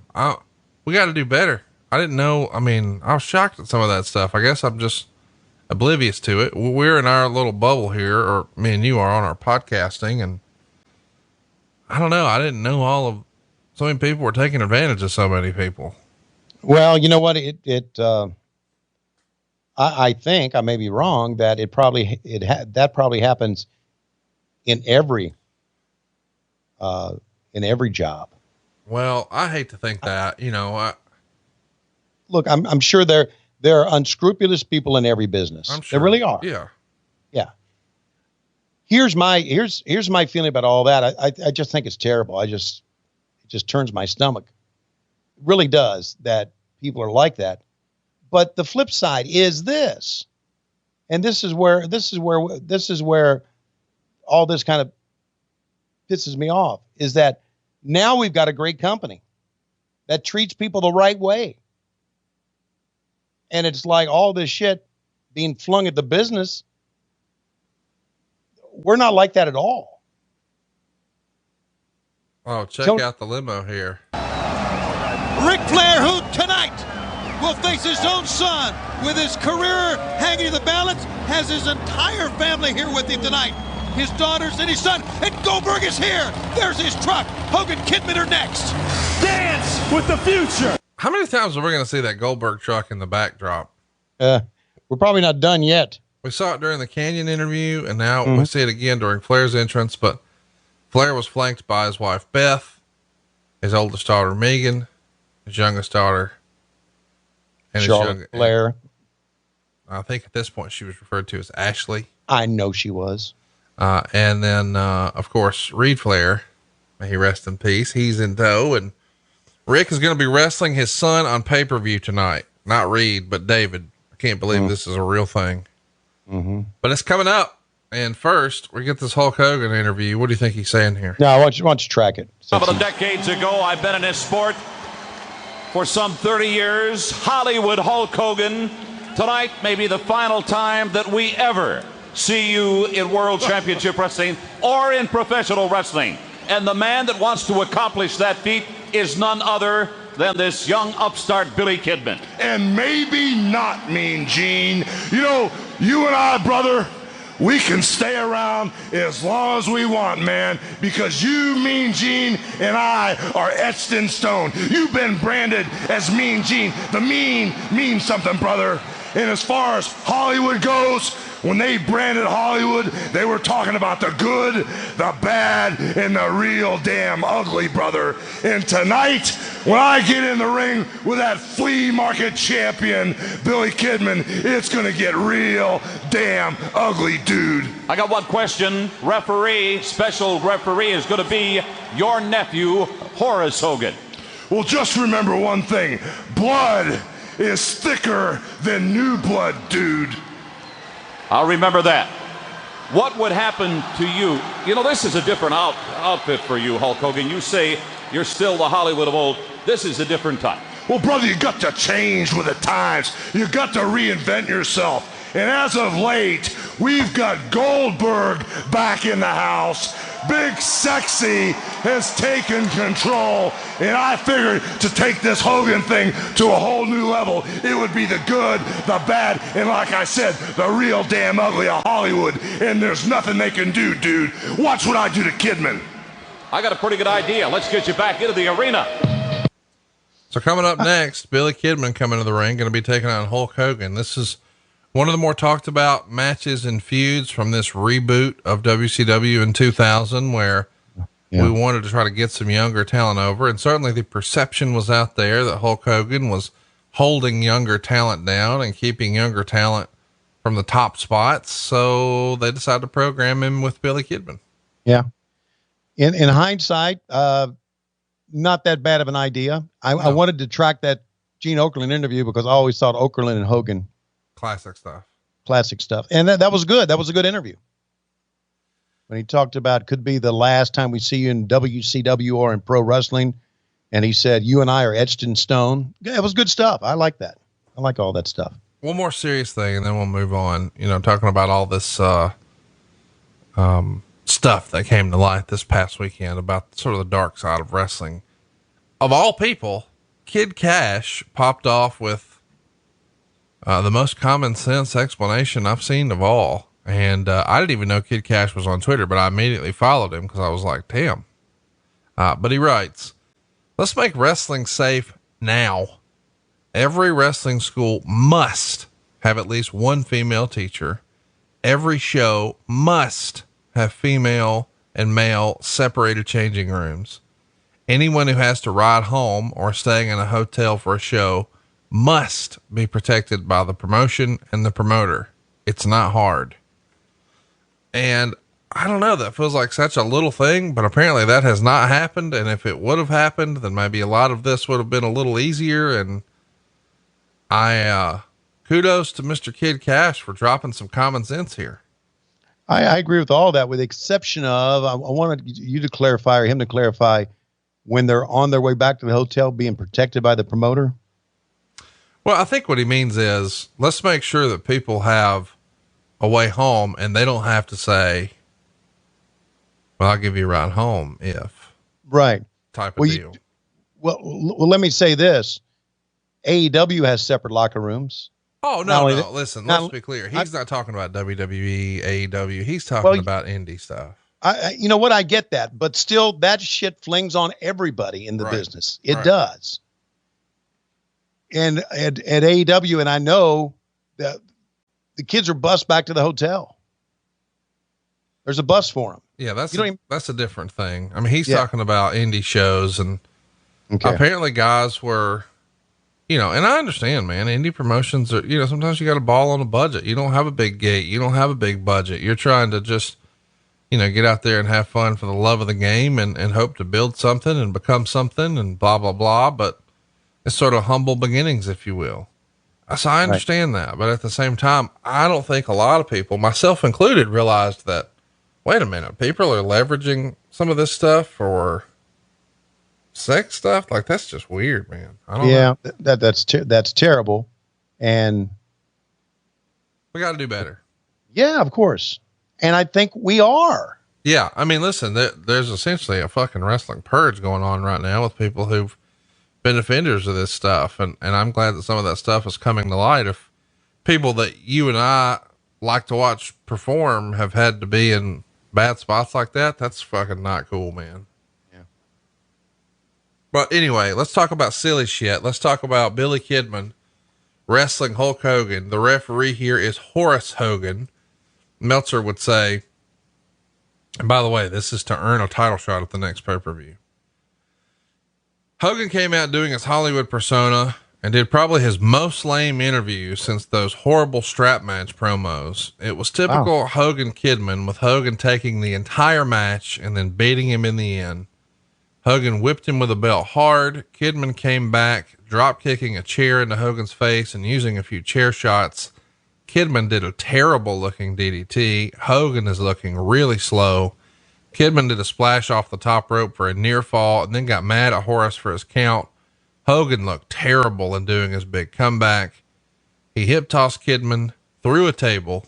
Torrie Wilson came out. Hogan and Wilson collided. Wilson took a big bump during the injured ankle spot. The brass knucks that Wilson was apparently going to give Hogan ended up in Kidman's hands, and he knocks out Hogan. But wait, Hogan kicks out. Wilson then gives Kidman a low blow. He wasn't wearing a cup this time. Hogan then hit Kidman with the knucks for the pin. And even though the match was lousy, Hogan was the first guy on the card to get a really big crowd reaction, $1.25. Of course he got a really big crowd reaction. He's the biggest star in the history of the business. Meltzer's, I don't want to use the word hate, but we can think of another verb here.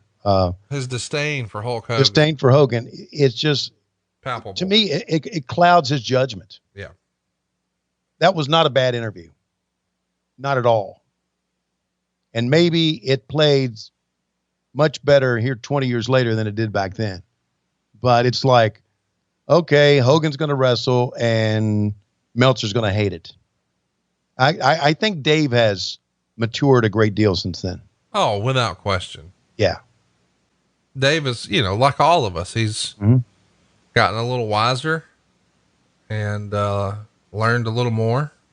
Yeah. To the point to where I even subscribe to his newsletter now, like I've mentioned before. Wait a minute. You pay? Yeah. I'm so happy for you.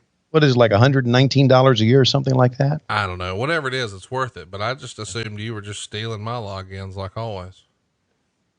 Huh. Now that's an idea I didn't think about for that. Well, I mean, for a goddamn year or two, you stole my WWE Network login. Uh-huh. But so did Flair. I don't know that I ever told you that, but I'm sure he did. He could never get his shit figured out. He was like, every time we would hang out for over a year, he'd say, "Man, hey, well, make it work on my phone. I don't know how to make it work." I have to close all his apps. And he, like you, has his fonts real big and shit like that. And you got to scroll around. No, wait, look, I don't have big fonts. No, you ain't got a big nothing. That's what I hear. JR's got big fonts. Yes, he does. I don't have big fonts. I got big fonts and I cannot lie. Hey, by the way, we should mention, Russo quit 4 days later. I know we touched on that already, but here's what Meltzer wrote. And what many people are reading in many different ways. Vince Russo quit his position as television writer for WCW on June 15th. It was largely believed in the company that he would return. So publicly it was stated he's just taking a few days off due to a concussion. Russo, who didn't return calls to just about everyone in the company wanting to hear his side of things, was scheduled for a meeting this week, after press time with Brad Siegel regarding his future with the company. He quit largely over a disagreement with management, in particular Eric Bischoff, who wanted to bring Kimberly, Elizabeth, and Lex Luger back to television. Russo felt all had quit rather than go along with his scripts. Kimberly and Elizabeth, for a variety of reasons having to do with storyline or treatment, but ultimately they didn't want to take bumps as participants in wrestling matches because they're not trained wrestlers. While most feel both were unnecessary in the grand scheme of things, Elizabeth, whose rumored salary is in excess of $300,000 per year, oh my God, was ridiculously overpaid and was living on the fact that she was a big deal in wrestling a decade ago and had long outlived whatever nostalgia value she brought to the company. The fact is, she didn't sign a contract to be a participant in matches. Kimberly was generally not liked backstage, with people thinking she was turning into the next Sable, but others felt her acting was good by the standards of a wrestling show, and she was given lots of TV time, and she does have a great look. Luger had complained repeatedly about how he was being used, and eventually had a blow up last week where he refused to do an angle Russo had scheduled for him. While many wrestlers had varying degrees of confidence in Russo's ability, the bottom line is that if the wrestlers refused to do his scripts, even if he was the second coming, he'd be a failure. And by this time, a strong message had to be sent to one of the top performers, and failure for management to back up Russo would have been disastrous for him in a company where the top wrestlers have routinely protected their turf and sabotaged promising newcomers from reaching the top. Let's take a time out right there. I agree with Russo. Like, on some level, if he's writing something for you and the fans, or not the fans, but the boys could just stomp their foot and say, I ain't doing it. And then management says, okay, he didn't have to do it. Well, Jesus Christ. Like, what can he do? Right. Now, some of the stuff, yeah, it sucked, but at the same time, we've got to give him a chance to see his vision all the way out. And if it sucks, then we'll move his ass on out of the way. But everybody in wrestling has done some stuff that they know sucked because that's what the booker wanted. And that's just it. Meltzer would continue. Management apparently was of the belief that since Luger had several years left on a very lucrative deal and the company's losing so much money, it couldn't be corporately justified in not using him while he was healthy and being paid such a high salary. However, that decision making the theory ultimately leaves any booker with no power to turn the company around. The only thing that some were saying is, why pick on Luger when Hogan and Nash were the real dressing room problems, and their ability to even fool management and some wrestlers they are putting people over were more detrimental to the team atmosphere and a newcomers getting a push. Both had fooled less wrestling astute people, and they had put over people by taking pinfalls in the past in matches where clearly their opponents were worse off for beating them, with Billy Kidman being the prime example of a newcomer who got no rub from his supposed career-making program with Hogan, and probably came out of it the same, if not worse, than before the program started. If Luger is brought back, Russo's power will then be diminished, as he'd be seen by everyone as just another in a long line of bookers the company has had that will quickly be replaced. Terrible management. Typical TBS at that time, Brad Siegel at that time. Bullshit. What are you typing? You can hear me typing? Yeah, real loud. I thought you were mocking me reading the Observer. I can't hear myself typing. Well, everybody else does. Are you typing a resignation letter? What, for this show? I don't know. No. I'm not. Well, here's what you do. Turn it off. I did. Well, I muted I've got this. Can you hear it now? No. I didn't know you were using a MacBook this whole time for our show. Not using a MacBook. I've got this thing called Rodecaster Pro. That apparently I've got to turn down this thing or it picks up what I type on my phone because it hooks into my phone via Bluetooth. Oh yeah. So can you hear me typing now? No. Okay. Amazing. I just knew it was an Apple product that I heard the typing. Yeah. But it's fine. Listen, if you didn't want me to read the Russo thing, I won't. No, I liked it. I was listening to you. Yeah, you were typing. I was typing in Brad Siegel. Yeah. I didn't realize, the Guy Evans book, which I haven't really read in the entirety. You'd love it. Really? You don't think it would bring back such bad memories or get me pissed off? I mean, why would you get pissed off about something that happened 20 years ago? That was a terrible shot into the, I love Hulk Hogan, but that was not good. Yeah. But you know what though? I don't know that I would have expected Hogan to just wear that spot out anyway, if I'm being honest with you. Right. I'm with you. So let's talk about some of the things that we're seeing on Twitter. Oh, wait a minute. Here comes Tori Wilson. That's always make you stop. Look at what my you're wearing. shoes. I was going to say, you got the Mayor Mall walkers on with some khaki pants, a t-shirt, and a blazer. Little did we know this would become your Dynamite outfit. Bullshit. That's Bullshit. exactly right, JR. And bullshit to that. That's exactly right, JR. I heard JR the other week say, "You're exactly right, Tony." Did you hear that? Yes. And when I heard that back on the replay, I went, "Ha! Ha! I should have pulled it off and sent it to you."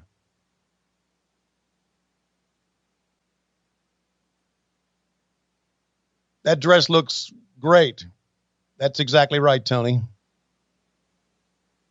Well, she's a beautiful woman. Meltzer, in one of these issues in this era, broke down what people were drawing money wise, like who was drawing the most money. And Steve Austin is number one. Okay. He drew $63 million.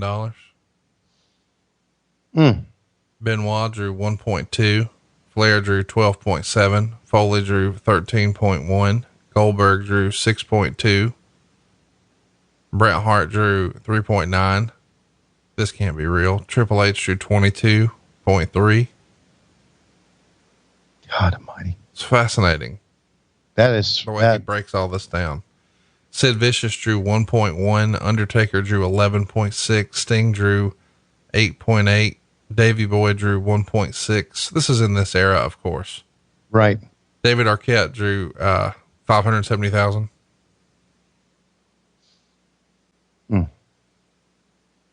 It's fun stuff to break down. Yeah, it is. He gets a bad rap sometimes because some of my other co-hosts go on Dave Meltzer rants, but seriously, if you're looking for a historical retrospective week by week, breaking down everything that's happened in wrestling from the 1980s to now, there ain't no better place than WrestlingObserver.com. He does his stuff. And don't get me wrong. Sometimes you and I know that some of the things he reports are inaccurate, but sure. But he was told that, and he was told that by what he believed to be a reliable source. And I only in more recent years have been privy to some stuff like as it happened. And then when I read it, I'm like, well, that's not exactly what happened, but I understand that the lion's share of it is accurate. Like, he's not going to make up gates. He's not going to make up attendance. He's not going to make up ratings. I'm not saying he's making up anything. I'm just saying there's a lot of this stuff that's just the stone cold, not undeniable truth. And then there's some other stuff that is his opinion. You know, it's like star ratings. That's his opinion, man. And that's one of the things that always has tickled me is they take it as this omnipotent rating. No, dude, it's just Dave's opinion, you know? Yeah. Yeah. Well, I also, as we're talking about Dave, I also should mention Wade Keller because, you know, I've done interviews with Wade and great guy.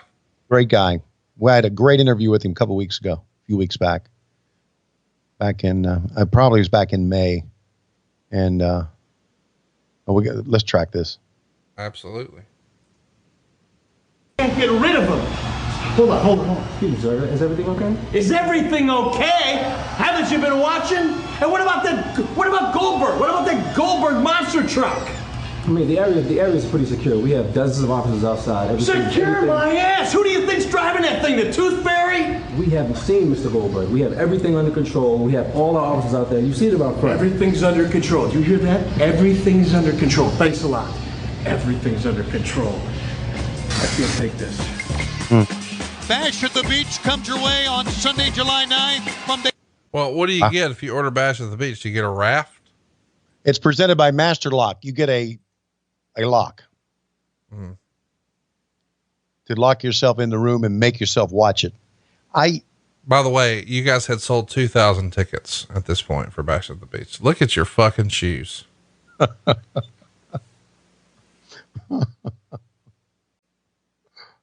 I look good in them damn shoes.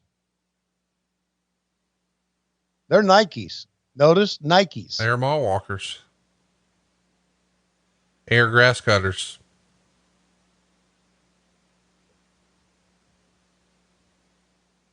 I was in my early 40s back then. I looked like you were in your early 40s. Yes. Next up, we've got Ric Flair working with David Flair. This is real life. And we've got some news and notes from WCW coming up. And we're also going to get to some of your questions that you asked on Twitter. And if you've got a question that you'd like for us to ask about 1993 Saturday Night from June 19th, then cruise on over to @WHW Monday on Twitter. And that's where you can drop a question. By the way, the steps in this are: if David Flair wins, Ric Flair must retire from wrestling forever. Let's track the package. You were never there for me. Your son is standing next to the father he never had. Vince Russo and the New Blood have desecrated all that is professional wrestling with what they have done to Ric Flair. The Great American Bash, father versus son.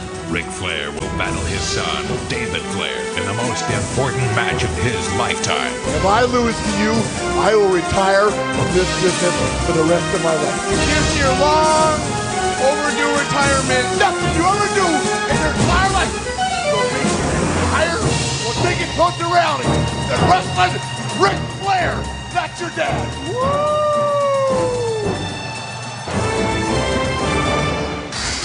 Well, David, good luck trying to retire your father tonight because you're gonna need it. Woo! Who the hell are you? You get out of my face, Blondie. Excuse me, Rapunzel, is this a fairy tale? You see any little pigs running around here? This is a serious matter.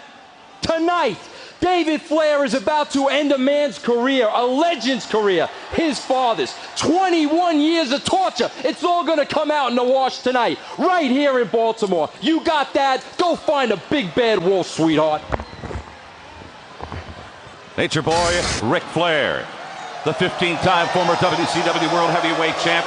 We have heard the comments now of Vince Russo. In my opinion, I think he is the man who has poisoned the well and turned your very own son, David, on you, Nature Boy. Mean! Woo! Gee! Are we in Baltimore, Maryland tonight? We are. Is this the Great American Bash? It is. Am I the Nature Boy? Only Woo! David Russo, I'm going to style and profile and walk the aisle tonight in Baltimore. Woo! One more time. Woo! And go, Hulkster, go! Woo! By the way, we should point out that Hulk Hogan will not be retiring. Instead, he's got a shot at the WCW heavyweight title. Nate, see if we can make it 2 out of 2. Thank you. So the Nature Boy has a chance to make it 2 out of 2.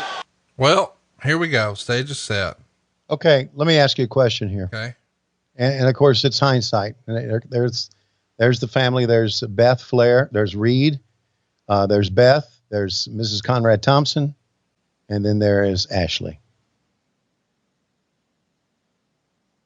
Anyway, the question is that if you're fighting your son and you're putting your career on the line, do you cut a promo like that?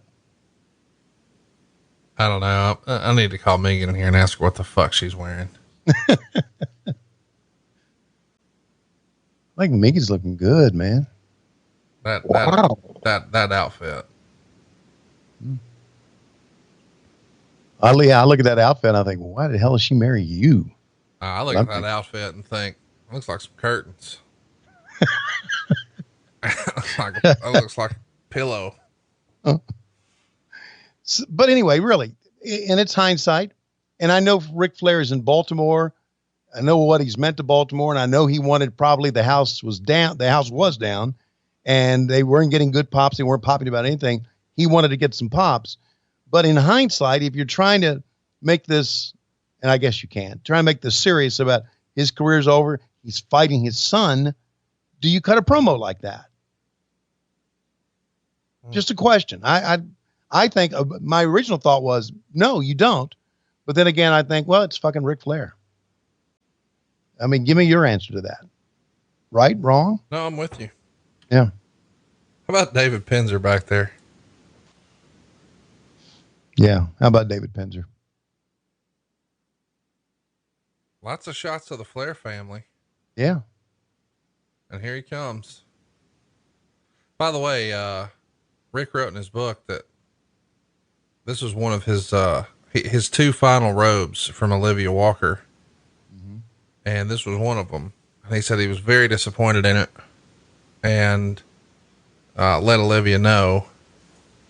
And he didn't know at the time that she was sick, and he regretted that he wasn't more complimentary that these were her, had he known, you know what I mean? Like, yeah, he didn't know that she was in poor health and was going to pass away. And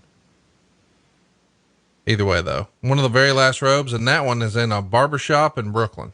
Wow. I like that robe, number one. And number two, I don't think we've ever mentioned, but, Johnny Walker recently passed away. Yes, he did. Mr. Wrestling number 2.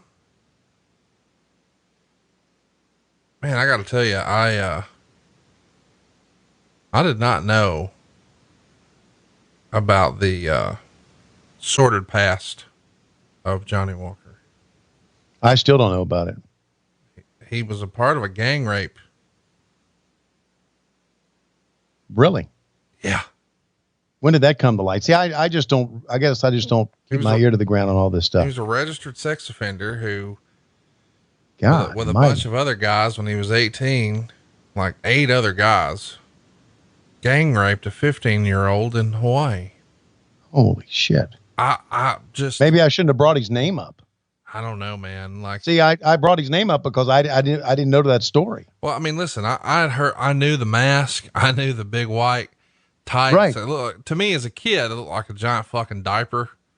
But, yeah, you know, and I would mock that to my older wrestling friends, and they loved him because he had that $1 million knee lift. And I read a lot about how his match with JYD and it killed the Superdome forever because JYD didn't know exactly how to take the knee lift. And so the knee lift missed by a mile, but JYD still sold it like he was dead. Is that video available? No, I don't think so. But they said the houses were never the same again. And, you know, either way though, it wasn't Mr. Wrestling number 2's fault, but it also talked about how in those days, and it was just so nonchalant that it was written in the Observer that, nobody knew who these masked men were, and the way that people would find out their identities is in those days, there were apparently mass orgies after the wrestling matches. Oh my God. And the guys would show up in their masks and do their deeds in their masks. And after they fell asleep, when they were finished, the women would go dig through their wallets and find out who they were. Oh my God. But like these guys would, like, when they got 5 miles outside of town, would put their mask on and drive to the arena in their mask and wouldn't take their mask off until they were well out of town. I mean, it was very much a commitment to kayfabe. So that part I could appreciate, but I was like, wait a minute, orgies and masks and nobody knows who they are. This is fucking weird. Yeah. And then I learned about the whole bad stuff in Hawaii. And I'm like, what? Yeah. Crazy. And it was so weird, the wording. And, you know, Lord bless Dave Meltzer. He's got to write 8 million words a week. But when they're talking about what the legacy of Mr. Wrestling 2 would be, he said, some people will have an issue with the gang rape. And I'm like, yeah. Well, yeah. Yeah. And I don't think it was I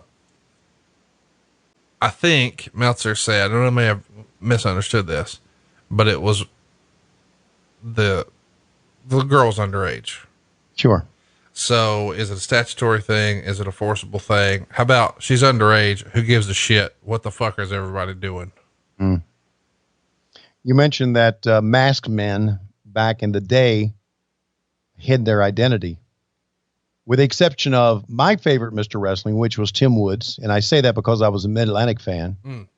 And Tim Woods, it was a great angle where the Anderson brothers picked on Dino Bravo, and Dino Bravo said, I could find a partner and beat you for the World Tag Team Championship. And they laughed about it. And he brought in Tim Woods, who put a mask on and called himself Mr. Wrestling because he was also known as Mr. Wrestling Tim Woods. And they beat the Andersons on television, which back in the day was a big deal in the studio. They beat the Andersons. They became World Tag Team Champions. And Tim Woods said he put the mask on because the Andersons would draw a lot of fire and a lot of attention and a lot of, they would feed off of the paint on your face. So he put the mask on so they couldn't see the paint on his face. And it was a great fucking angle. And Tim Woods wrestled as Mr. Wrestling with a white mask on back then. So that was the only masked man that everybody knew who he was, right? Right. So that was kind of back in the day was different. I just love remembering my Mid-Atlantic days, which are completely gone, by the way. Completely gone. If you go to the network, you're going to see Mid-Atlantic Championship Wrestling from like 81 and that forward, and that's it. And that's because I think we mentioned that back in the day, they destroyed those tapes, which was terrible. They recorded over them to save money. God almighty. My childhood is gone. See, you kids your age, it's all out there in front of you. You can see every bit of it and relive it. Right. I've got to find outlaw bullshit stuff from YouTube. So you're fortunate. Mr. Wrestling, Tim Woods. My favorite masked man story. I was at did I tell you this recently? A cauliflower alley. So I was at a cauliflower alley thing, and Larry the Axe Henning is up there receiving. I'll get it eventually. Receiving his award. Yeah, I think you told this story, but go ahead. Oh yeah. Well, either way though, it just fucking tickled me that he called out the Destroyer. Right. It's so funny because, if you go back and you look at the Destroyer's mask, it's not exactly, I don't know. It's just hysterical the way not a he good delivered mask. it. No, it's not a good mask. And he's fucking 85 or whatever he was. And right. Larry just losing his shit at it was just hysterical to me. Yeah. But you know what? I kind of get why the Mass Destroyer did that, because that's how they recognize him. Of course. Yeah. I mean, if he didn't wear it, it's just another 85-year-old guy sitting down. Yeah. Which, by the way, they've moved there to September, right? I believe so. Yeah. And it's going to be on a Wednesday, I guess, again. I'm not sure. Okay. I mean, here's the thing though. It's a whole week, as you know, and, you should find a way to scoot out there for a couple of days, and I will too, and do a little wrestling fellowship. If things are back to normal. I mean, if they're not, then, whatever. Yeah. If things are back to normal by the end of September, and who knows? I mean, who really knows? We definitely will go. Definitely will go. Okay. Cause I want to go. Well, Dawkins will go too. Well, good. That's somebody to pay for my gambling. Yes. Look oh my Reed. God. Look at Reed. Oh my gosh. Russo pie-faced him. Whatever. Oh, right in the no. I think Reed kind of laid that in. I think he's getting his dad's watch back. Oh, it's a chain.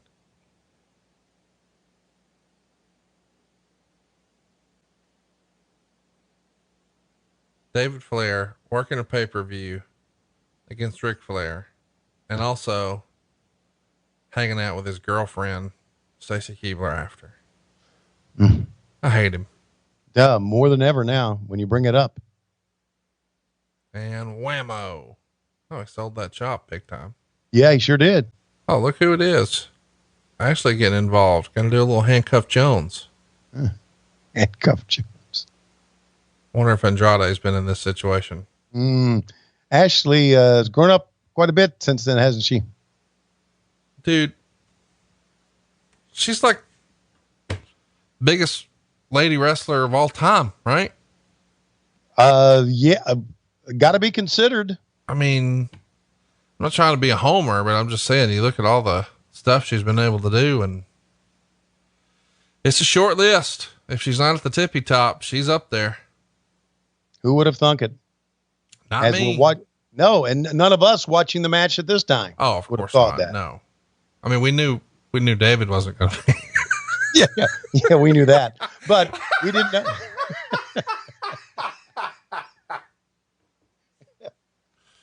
Shout out to Dave. We hate you, Dave. We knew that, but I mean, so much. Ashley Flair was she was so quiet and so soft-spoken and didn't have I don't know.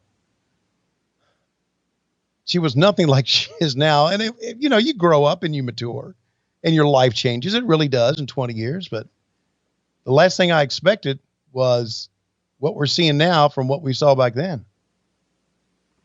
No, and you know what? She's, so happy. And, her fiance, Andrade's real name's Manny. Great guys. So fun to hang out with.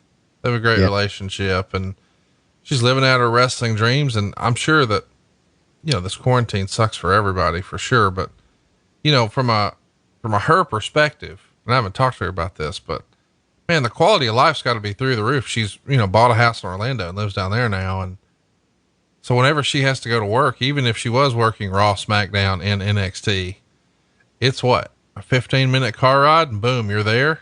Right. After you've had to live that sort of rock and roll lifestyle on the road 6 days a week for years and years and years and years and years, to get actually to stay home and sleep in your own bed every night for months, that's a fucking game changer.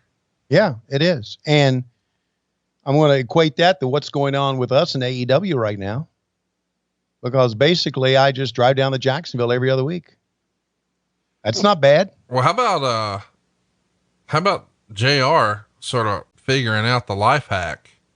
He's looking at like getting another place down there. Just like, man, forget all this going back and forth. What if I'm just here? Right. JR's living the life, man. You know what? This traveling shit sucks. I might just buy a place on the beach. I know. Fuck. Listen, JR is independently wealthy. He's got that, he's doing this for the love of the game. Tony Khan money. But before that, he had that sweet Vince McMahon money for decades. Mm-hmm. And the sweet going public with the stock money. Well, here comes the whole Flair family. Mm-hmm. There's Biff. Boy, Ms. Thompson looking good here, man. I love that Beth is on WCW TV. Why? I don't know. I just do. Oh, I forgot what we got here coming up at the end. At the top of the ramp. This is such a fucking funny moment. Are you ready for this? I don't know if I am or not. I cannot wait. Okay. Let's track it.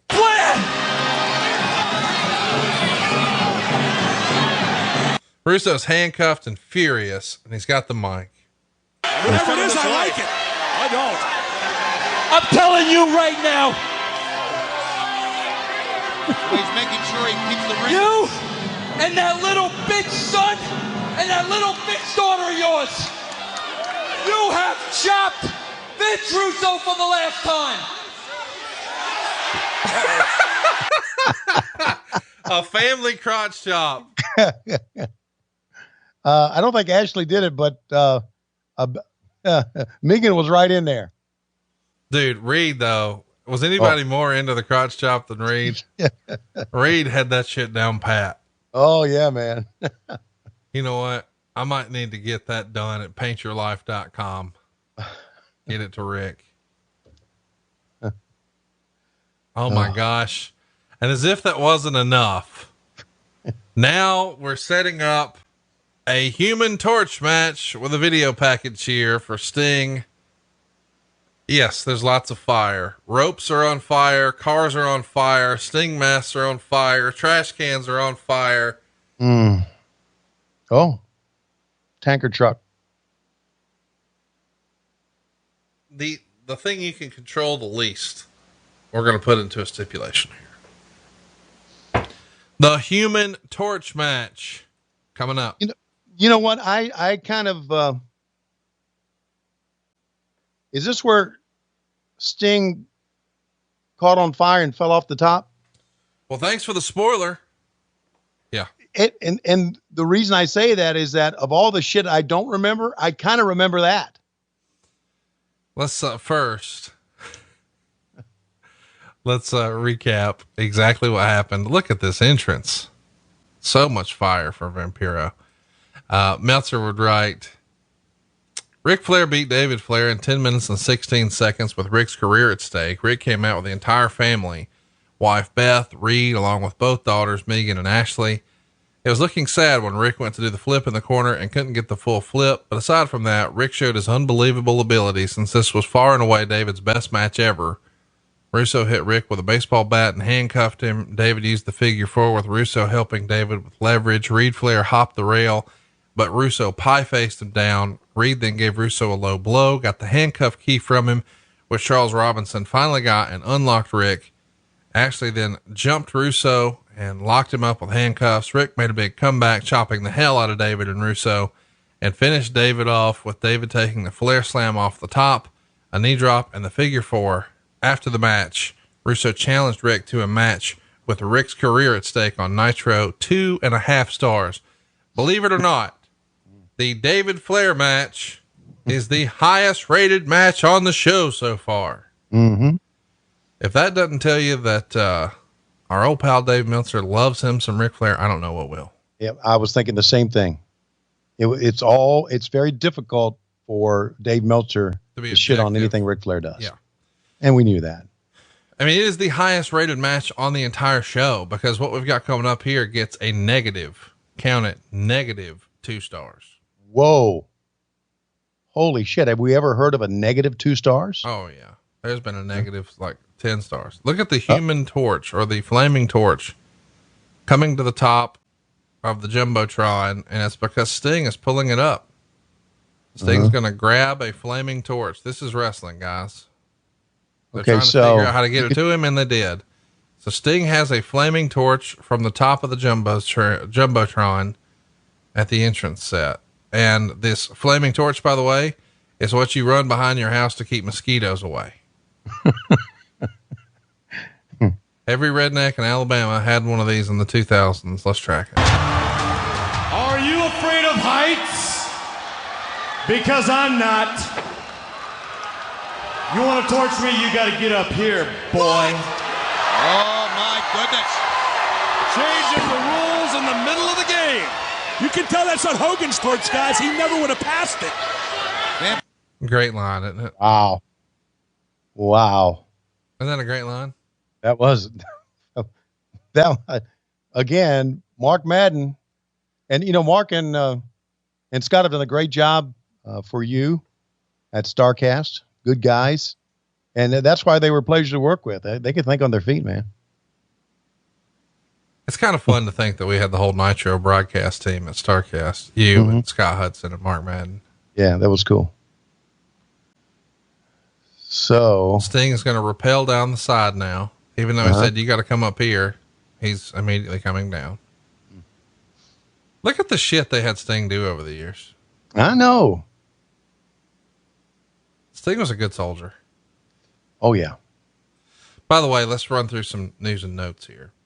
Okay. News and notes. Kim Canner, AKA Shakira, has some heat because she refused to go to the power plant to learn to take bumps because the contract she signed wasn't for a role that involved taking physical punishment.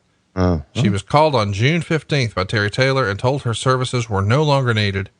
Her initial stance was apparently somewhat from advice from Nash and Steiner, looking for this as a way to get a raise since her job description had changed. Steiner in particular was said to be very unhappy with her being taken off the show. So I guess what we just saw was perhaps her next to last appearance because Nitro's the next night. And then, 4 days after this show, she's released. Meltzer would also write, it's amazing reading the muscle magazines because they have so much funny wrestling gossip because of the various female characters running around from Nicole Bass in the Indies to all the WCW women who were noted fitness models. One muscle mag out there in the swimsuit issue not only had the WCW women headlined by Wilson, but even Che of the Nitro Girls under her real name. Muscle Mag International claimed that Wilson had broken up with her fiance and boyfriend over a number of years, dating back to their days in Idaho for Billy Kidman. That motherfucker. Oh. That's all you got to say is that name. La Parca, Psychosis, Silver King, El Dandy, Lodi, Barbarian, and Los Villanos were all let go by WCW.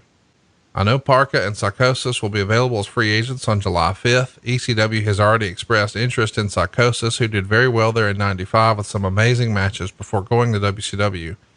It wouldn't shock me to see some or all of the Mexican contingent get involved in the racial discrimination lawsuit against WCW, which in a sense makes the timing of this strange. At the time, WCW is feeling strongly about its chances in the suit because there are only a few dozen performers, with a handful of both African Americans and Latino performers appearing regularly.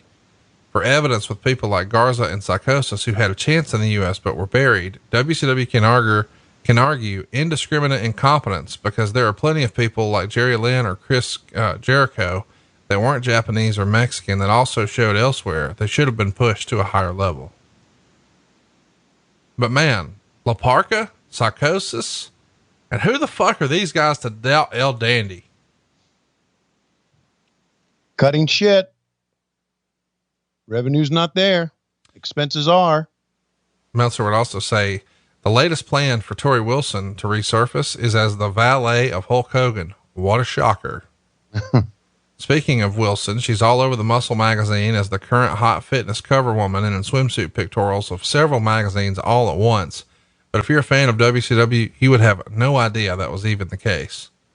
He also reported that the Great American Bash here in Baltimore, he got the merchandise figure. Do you want to guess? Oh, $30,000. Oh my God.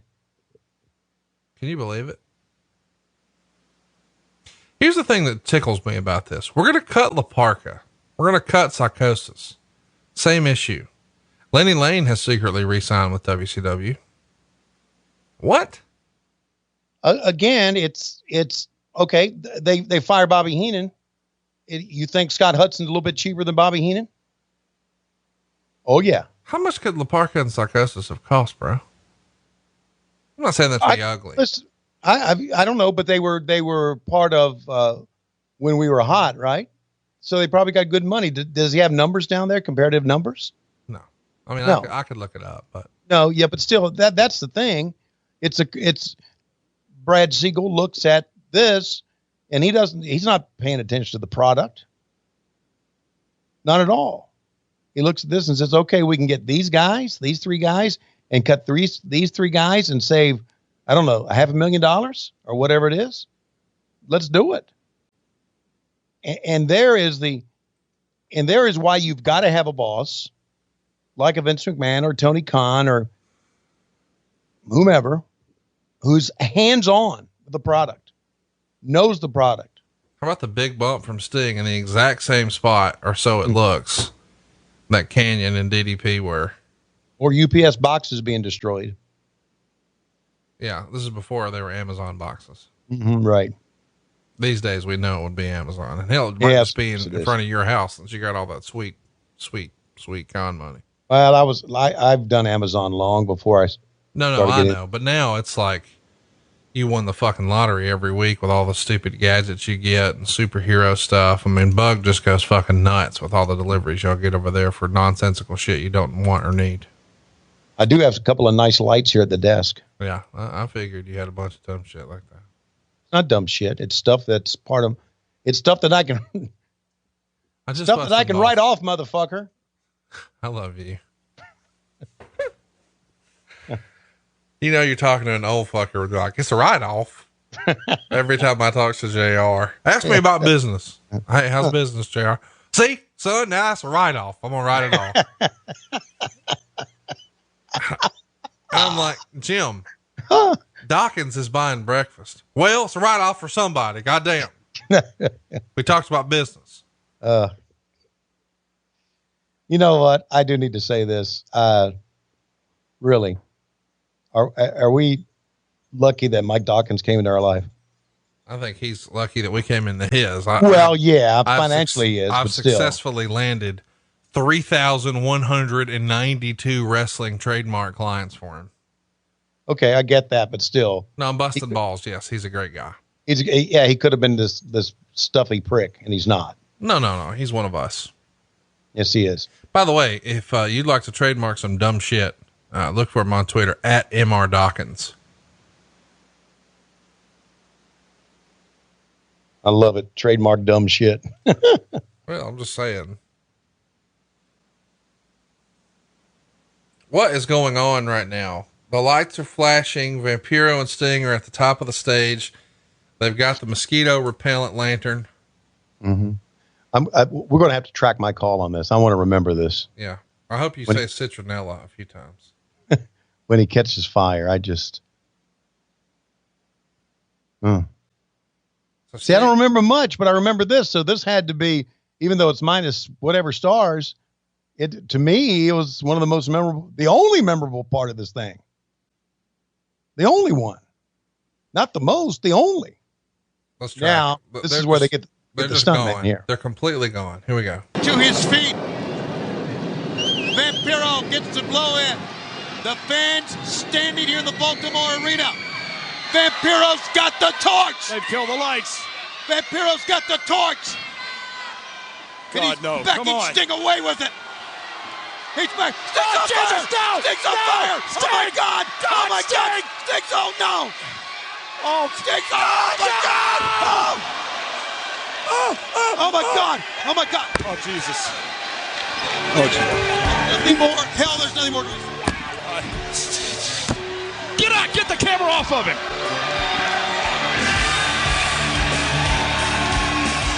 Jet, come on. Cut the music. Jesus.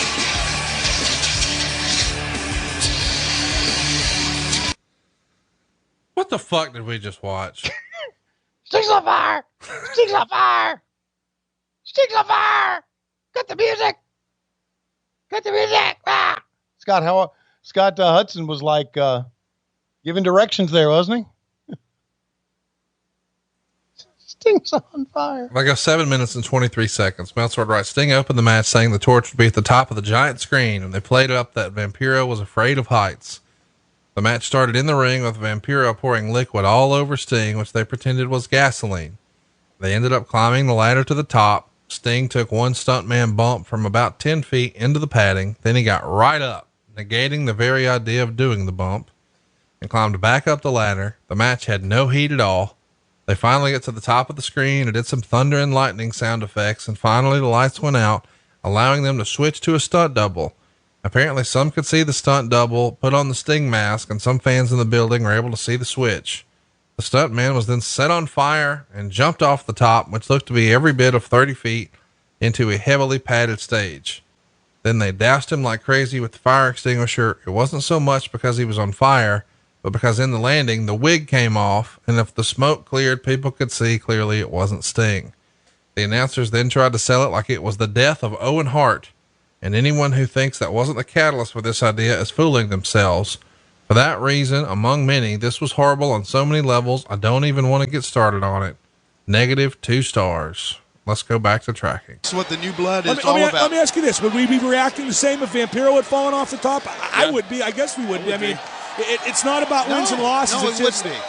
I know, you know, when we talked about setting a man on fire, I thought, well, maybe, hopefully the guy's leg will get on fire, the boot will get on fire, or the arm or something. Here but on not the the ground, whole, here on the ground, right, would have been one thing. but not the whole body go up in flames. Oh, and my God, we're going to witness this again. And look at this. See, now why are we showing this on replay?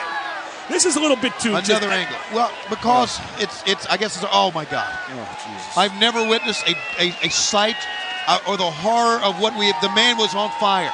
The lower part of his body engulfed in flames. There you see it. Did he jump to save himself? Is that what he did? Or did he jump to save himself? There, at least there's help from on the ground. Maybe that was like a last-ditch resort. He could stay up there and burn to death. It's very obviously a crash pad. I don't know, man. This just. Well, look,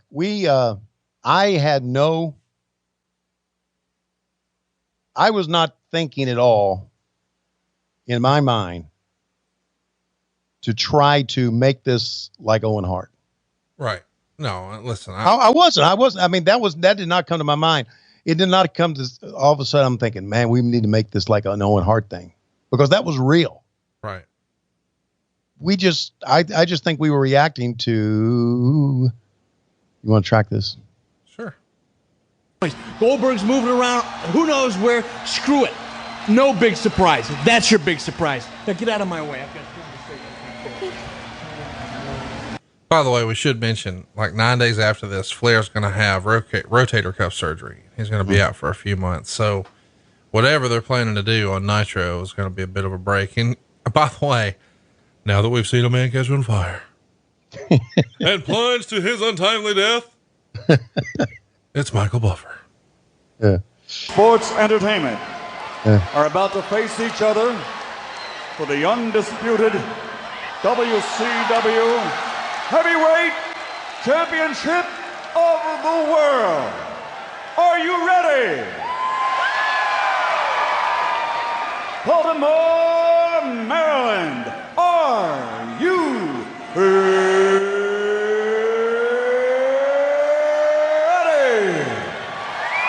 Can you believe he made all that money for that shit?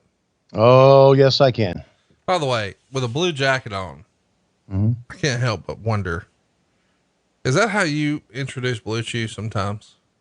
With a blue jacket on? Am I ready? Are you ready? Marietta, Georgia, are you ready? I feel like you're always teasing the hog meat. Anyway, back to what I was saying about that.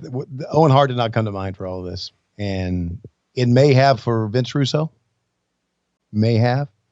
It didn't play in any factor. I wasn't even thinking about that. And now that he mentions that and you read that to me, I can see where that would feel that way. Unfortunately. But long gone. 20 years ago. What can you do now? But look at it and weep. Watch and laugh. Watch and laugh. Right. Sell dick pills. Yes. Or cereal. Yeah.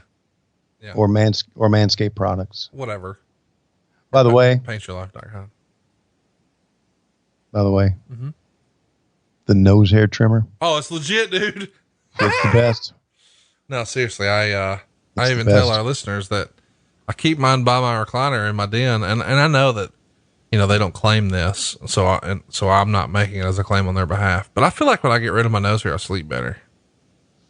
Really? I think I can breathe better through my nose in my sleep when there's less nose hair. Maybe it's just in my head. By the way, if you want to go to sleep, turn on this match, because here comes the human fast forward button himself. Double J. That's JEFF-JA-RR. The E-double-T. By the way, he's wearing a Fugazi belt here already. This is not the real Big Gold. This is a cast copy of the Big Gold. It's all gold. This is the one that he's going to throw at Hulk Hogan.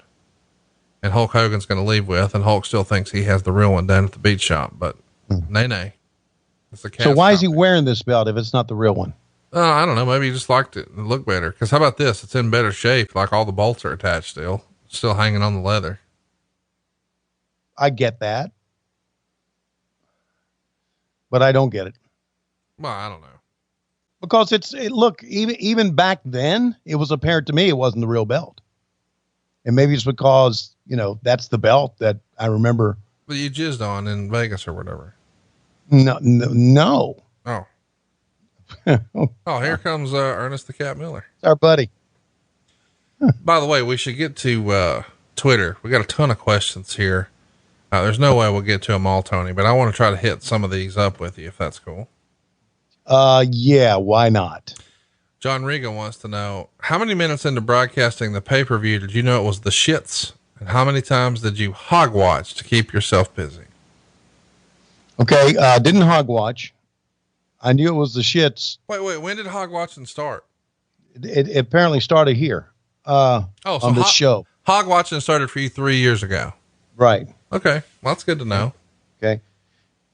I knew it was the shits at the production meeting. Before we rolled tape. Yep.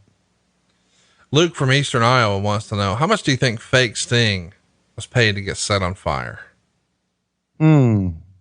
Probably 6 figures. No way. Knowing us, we wanted badly enough. It was a seller's market, buddy.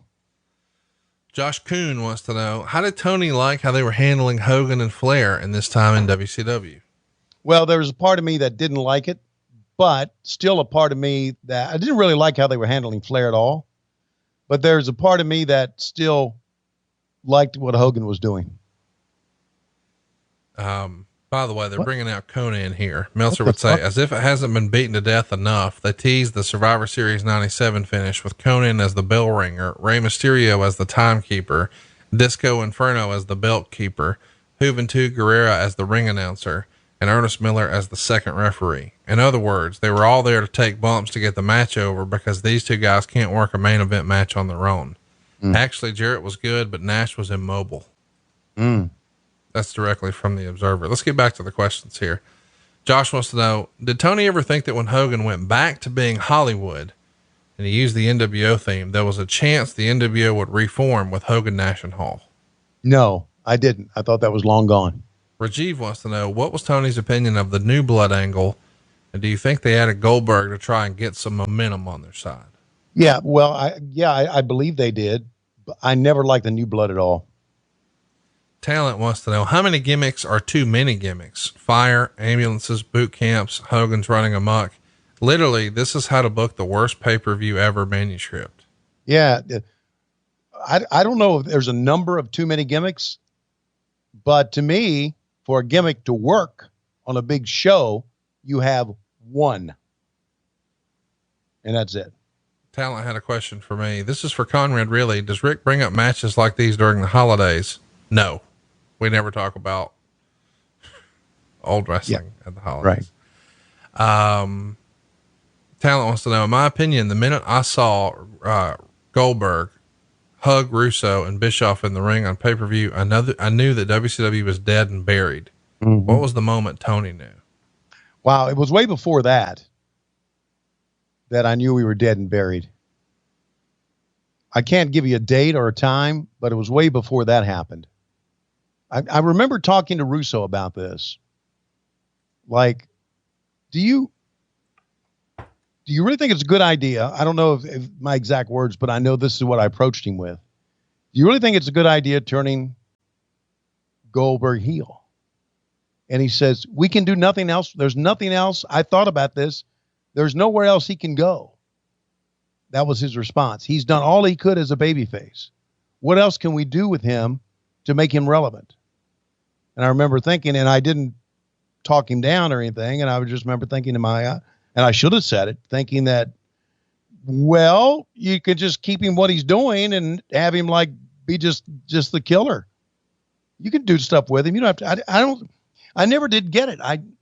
And even with Vince's reasoning, I still didn't get it, but right. Good soldier. You go with it. Adam Leeson wants to know, how much did Goldberg hate turning heel? From what I heard, he didn't like it at all, but how much he hated it, he never came to me with it. I don't know. Bad Money Slim. Right. So now that Tony has watched a decent amount of ECW, isn't it fair to say that this show kind of feels like 50% ECW, 50% WCW? No, this show feels like 50% ECW, 50% WWF. And that's the problem. There's nothing WCW about this in the WCW. Then the question would be, what is WCW? Well, it ain't this. Unfortunately, this is what a lot of people remember. A lot of people remember the bad days of WCW. There's many of you out there, Conrad, you're one that remembers the good days of WCW. Yes, sir. We're going to talk about good days next week. Yeah. But, this feels like, again, just a rip-off product. Grateful Allman wants to know, was this the moment you thought, okay, I need a new job? No. I thought that a long time ago. On this day in WWE asks, how much was this you selling the fall, or were you actually shocked? And it shows your reaction to the end of that Sting match. Did you know the fall was coming? I think I did. And I was just selling. Eric wants to know, does Tony like Eric Bischoff with black hair or the silver fox look? No, I like him with black hair. Ty Biz wants to know, who's your all-time favorite hog in WCW? We talking like hog watching type thing? Right. Cock meat sandwich. Yeah. Do you have a favorite? No. Phil Snowden wants to know, do you believe Well, Jeff Jarrett? wait a minute. Probably have to be Alex Wright, wouldn't it? I was going to say, I mean, you always, you mark out for him in a big way. I didn't mark out for him. He had it positioned to where I noticed it. Well, you also were fond of Flair's too. Okay. But well, that's because you saw it almost every day. I didn't. Well, you didn't work with us either. I don't want to. Okay. Phil Snowden writes, did you believe Jeff Jarrett was worthy of being a world champion? He was okay in that spot, but as far as carrying the belt and carrying the company, probably not. Joe Lawson wants to know, what's the best way to roast a scorpion? Best way to roast a scorpion is to take it out to the desert when it's hot and put it on a rock and let it bake naturally, and then stick it down your pants. Doug Meternock wants to know, how was Pamela Paulshock in the makeup chair? Pamela was very friendly, very nice. I thought she was really out of her element. I didn't really think that she was a good interview girl in the back, but she was a nice enough girl. Ken wants to know, whose career hit the wall harder? Goldberg when he aligned with Russo and Bischoff, or Tony when he crashed Tony Khan's AEW rental car? Goldberg, by far. And let me clarify, it wasn't Tony Khan's rental car. It was covered with the credit card that I used. Was it an AEW credit card? No, Tony Schiavone personal credit card. So you used a Tony but so try to spin that motherfucker. You can't. Did you submit it for reimbursement? With Tony Khan? No.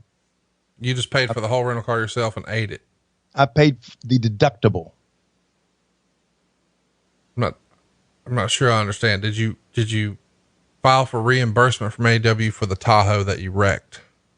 Yes. Okay. So Tony paid for it. See, spin it any way you want, fucker. Get back to the questions. I didn't bring it up. No, you did. No, I didn't. You could have. Yep, you did. You could have chosen another one, but you chose that one. I'm going in order. Okay, go ahead. Joe Wright wants to know, Francine, Pamela Paulshock, Jordynne Grace, Medusa. Francine. Francine's my girl. Sorry. I mean, I love Medusa. She and I have been buddies. Sprinkle of Ginger wants to know, how would you book Brittany Wright into this show? She's probably 6 years old. Yes. Yeah. I would have her come in and sit on, oh, hang on. Just stop right there. We're good. No. You don't know where I'm going. Okay. Sit on Beth Flair's lap and be part of the Flair family at 6 years old. She was 8 years old when this show happened. Okay. 8 years old. She was an 8-year-old girl. Rick's grandchild. That's how I would have booked her. Just Scott wants to know, did it make anyone feel silly to refer to Kevin Nash as Big Sexy? No.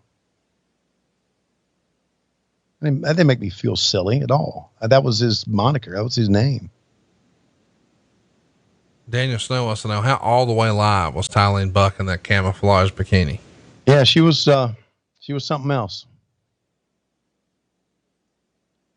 She was something else. Although, I mean, it was pretty apparent she was enhanced, and I've not always been into enhancements. Does that make sense to you? Sure.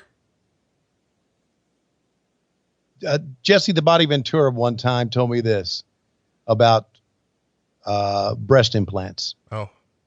No, he said, I was right. He said, they do nothing for me.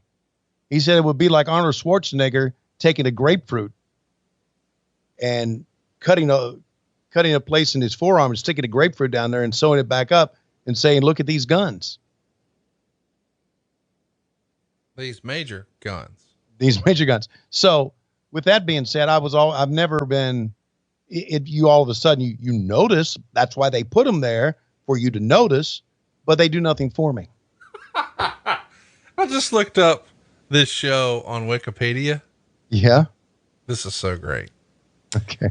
It was the final Great American Bash produced by World Championship Wrestling before the acquisition of WCW by the World Wrestling Federation, now WWE, the following March. The WWE brought it back with the 2004 Great American Bash. And then for storylines, here's what it says. Are you ready for this?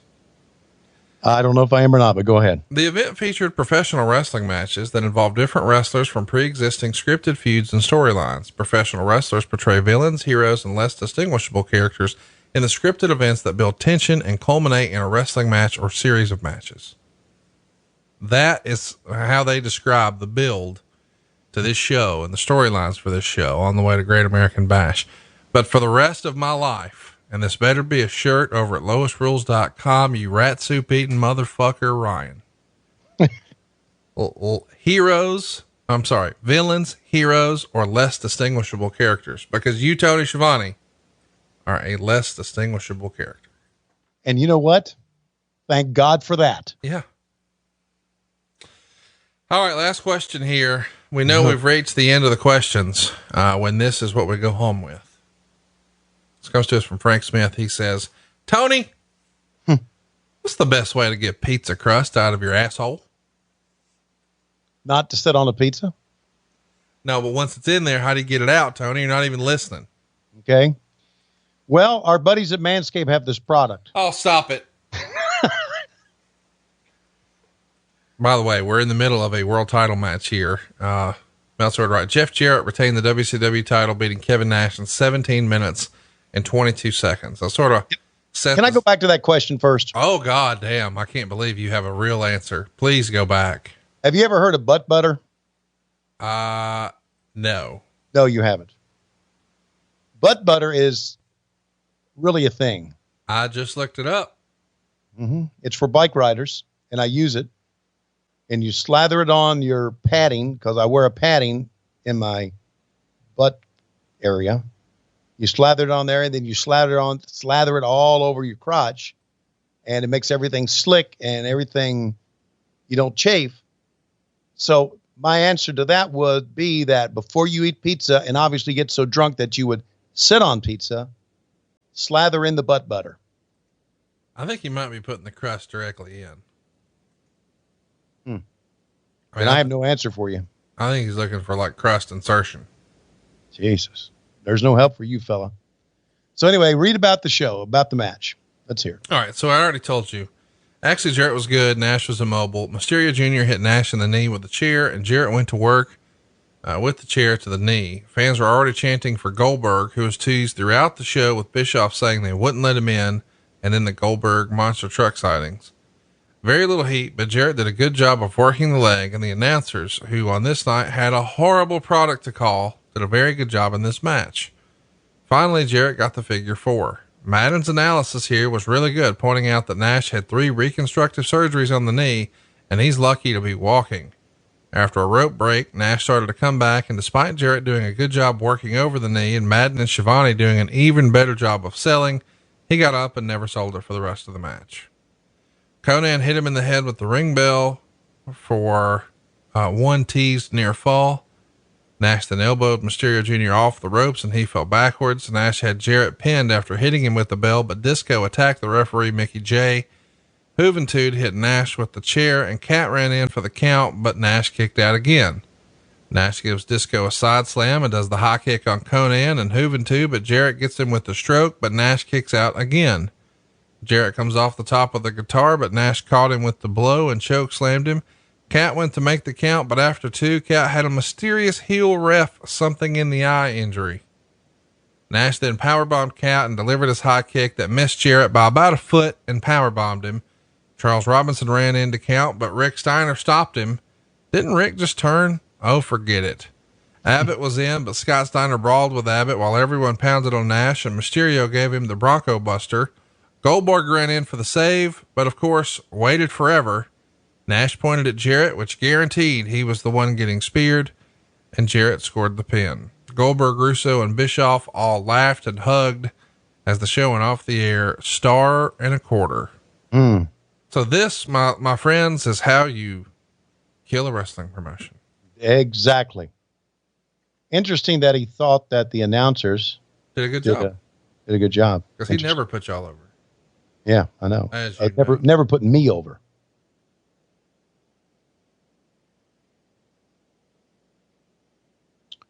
But that's okay, because I get it. Back then I didn't get it, but now I get it. And then I had Brian Alvarez, who was very critical of my work back then too, recently tell me that he went back and he's watched the stuff, and that when you look at it years later, you could tell that I was just doing the best I could do at times. Well, what could you do? Right. I take full responsibility for my work, but and not making excuses. I do realize that a lot of the stuff I was calling was bullshit. So it's so hard for me to get into Alvarez stuff. Oh, I like him. I just think he just comes off so hateful and negative about everything all the time. Really? Okay. I mean, I'm not saying he's that way in real life. I've, met him a few times, and he's always a nice guy. He's a good guy. Like, Yeah. his I like stuff him a is lot. just, I don't know. I don't want to hate everything. I feel like whenever I listen to his stuff, I'm like, well, everything sucks. I hate everything. Well, it's kind of like, I don't watch TV news anymore. Right. Because everything is just hate. And it's not the world. Look, bad things are happening and bad things have happened, but the world that we live in is not necessarily the world they portray. The world that we live in, that I live in, is the world that I go to the grocery store. I go see Jackson play baseball. I go have dinner with my kids. That's the world I live in. So there's so much negativity that I just stay away from it. I do. And that's one of the, let's see if the big boot misses here. Wow. Oh it did. my God. Oh my God. Boy, did it ever. Oh, one of the worst boots in wrestling. Wasn't his fault necessarily. No. I mean, he put it up there. Jarrett just had to run into it, and he's decided, nope. Just, not going to Bret Hart me. One final thing. That's one of the sore points of our marriage right now. What is? News is always on, and I'm not going to sit there and eat with that news on. Not going to do it. I'm going to enjoy my food, enjoy my dinner. Wait a minute. So Rick turned, but never mind. Here comes Tank Abbott. Boy, it's a Pier 6 brawl now. It's just mass confusion. Is that what you would call it? I would call it a gigantic clusterfuck. I'm trying to be complimentary. I'm trying to do the best I can with it. Okay. See, now you know what it's like back then. Trying to do the best I can. Feels. Trying to do the best I can, and they shitting on me. I saw a man catch far. I saw a man come out of a wheelchair. Far. He catched far. God damn, that was great. I had to call this Wait a minute. Let's track it. We heard it earlier. That's got to be the CS it is. It's the Goldberg truck. It's coming the building. By the way, is Goldberg driving a big truck into the building, not a straight? He's not even driving it, by the way. Mm-hmm. Did you see that? They had a guy wearing a fucking headset driving. It's not even Goldberg. I didn't. They cut away from it quickly. Yes, because they realized, wait a minute, he's not even in it. Yeah. But this is the most Stone Cold Steve Austin ripoff thing ever. Sure is. With the filthy animals and Rick Steiner certainly have done it right now. Only one man can make 5 back off, and that's him. Come on, Goldberg. Goldberg has come in and they're all scattering. Oh, Jeff Jarrett, get ready. Goldberg is in position. We're going to have a new world champion, and Goldberg's going to be right on the edge of it. What's he waiting for? He's waiting for him to get up. He's up. Holy surprise! Jesus. Holy Jesus! Here's Kevin Nash. Surprise, everybody! What the hell? And he said cover. Oh my God! Who would have thought that? Goldberg just speared Kevin Nash. Oh my Lord! He's got the referee. What do we see? He's 1, 2, 3. Man, compare and contrast this to 4 years prior when Hulk Hogan turned heel. and the business was forever changed. Meanwhile, Goldberg turns heel, and where's that cricket sound effect when you need it? Mm-hmm. Man, isn't that crazy? Yeah. What'd you think? Sucked. From the word go. What would you say would be the highlight of what we've seen? Stacy Keibler. Exactly. She ran in for all of 30 seconds. Highlight of the show.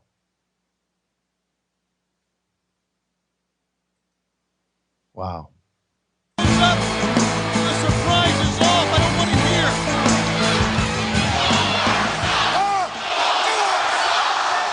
What? Did you ever think you would hear the chant that we are hearing right now? What's Goldberg saying to him? What can he say to him? He's not apologizing. Goldberg. What are Bischoff and Russo going to do now? What is this standoff? What does this mean for World Championship Wrestling? No! God, no! He's still alive! I can't! No!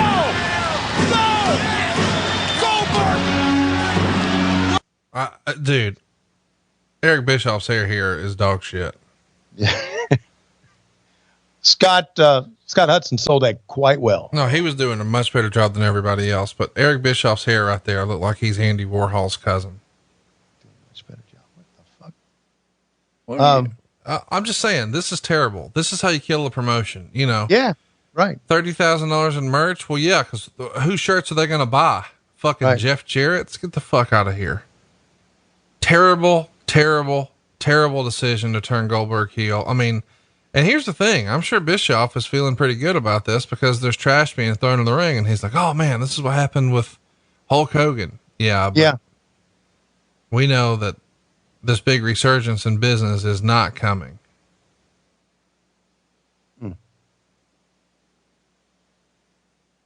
Man, Goldberg is a bad guy.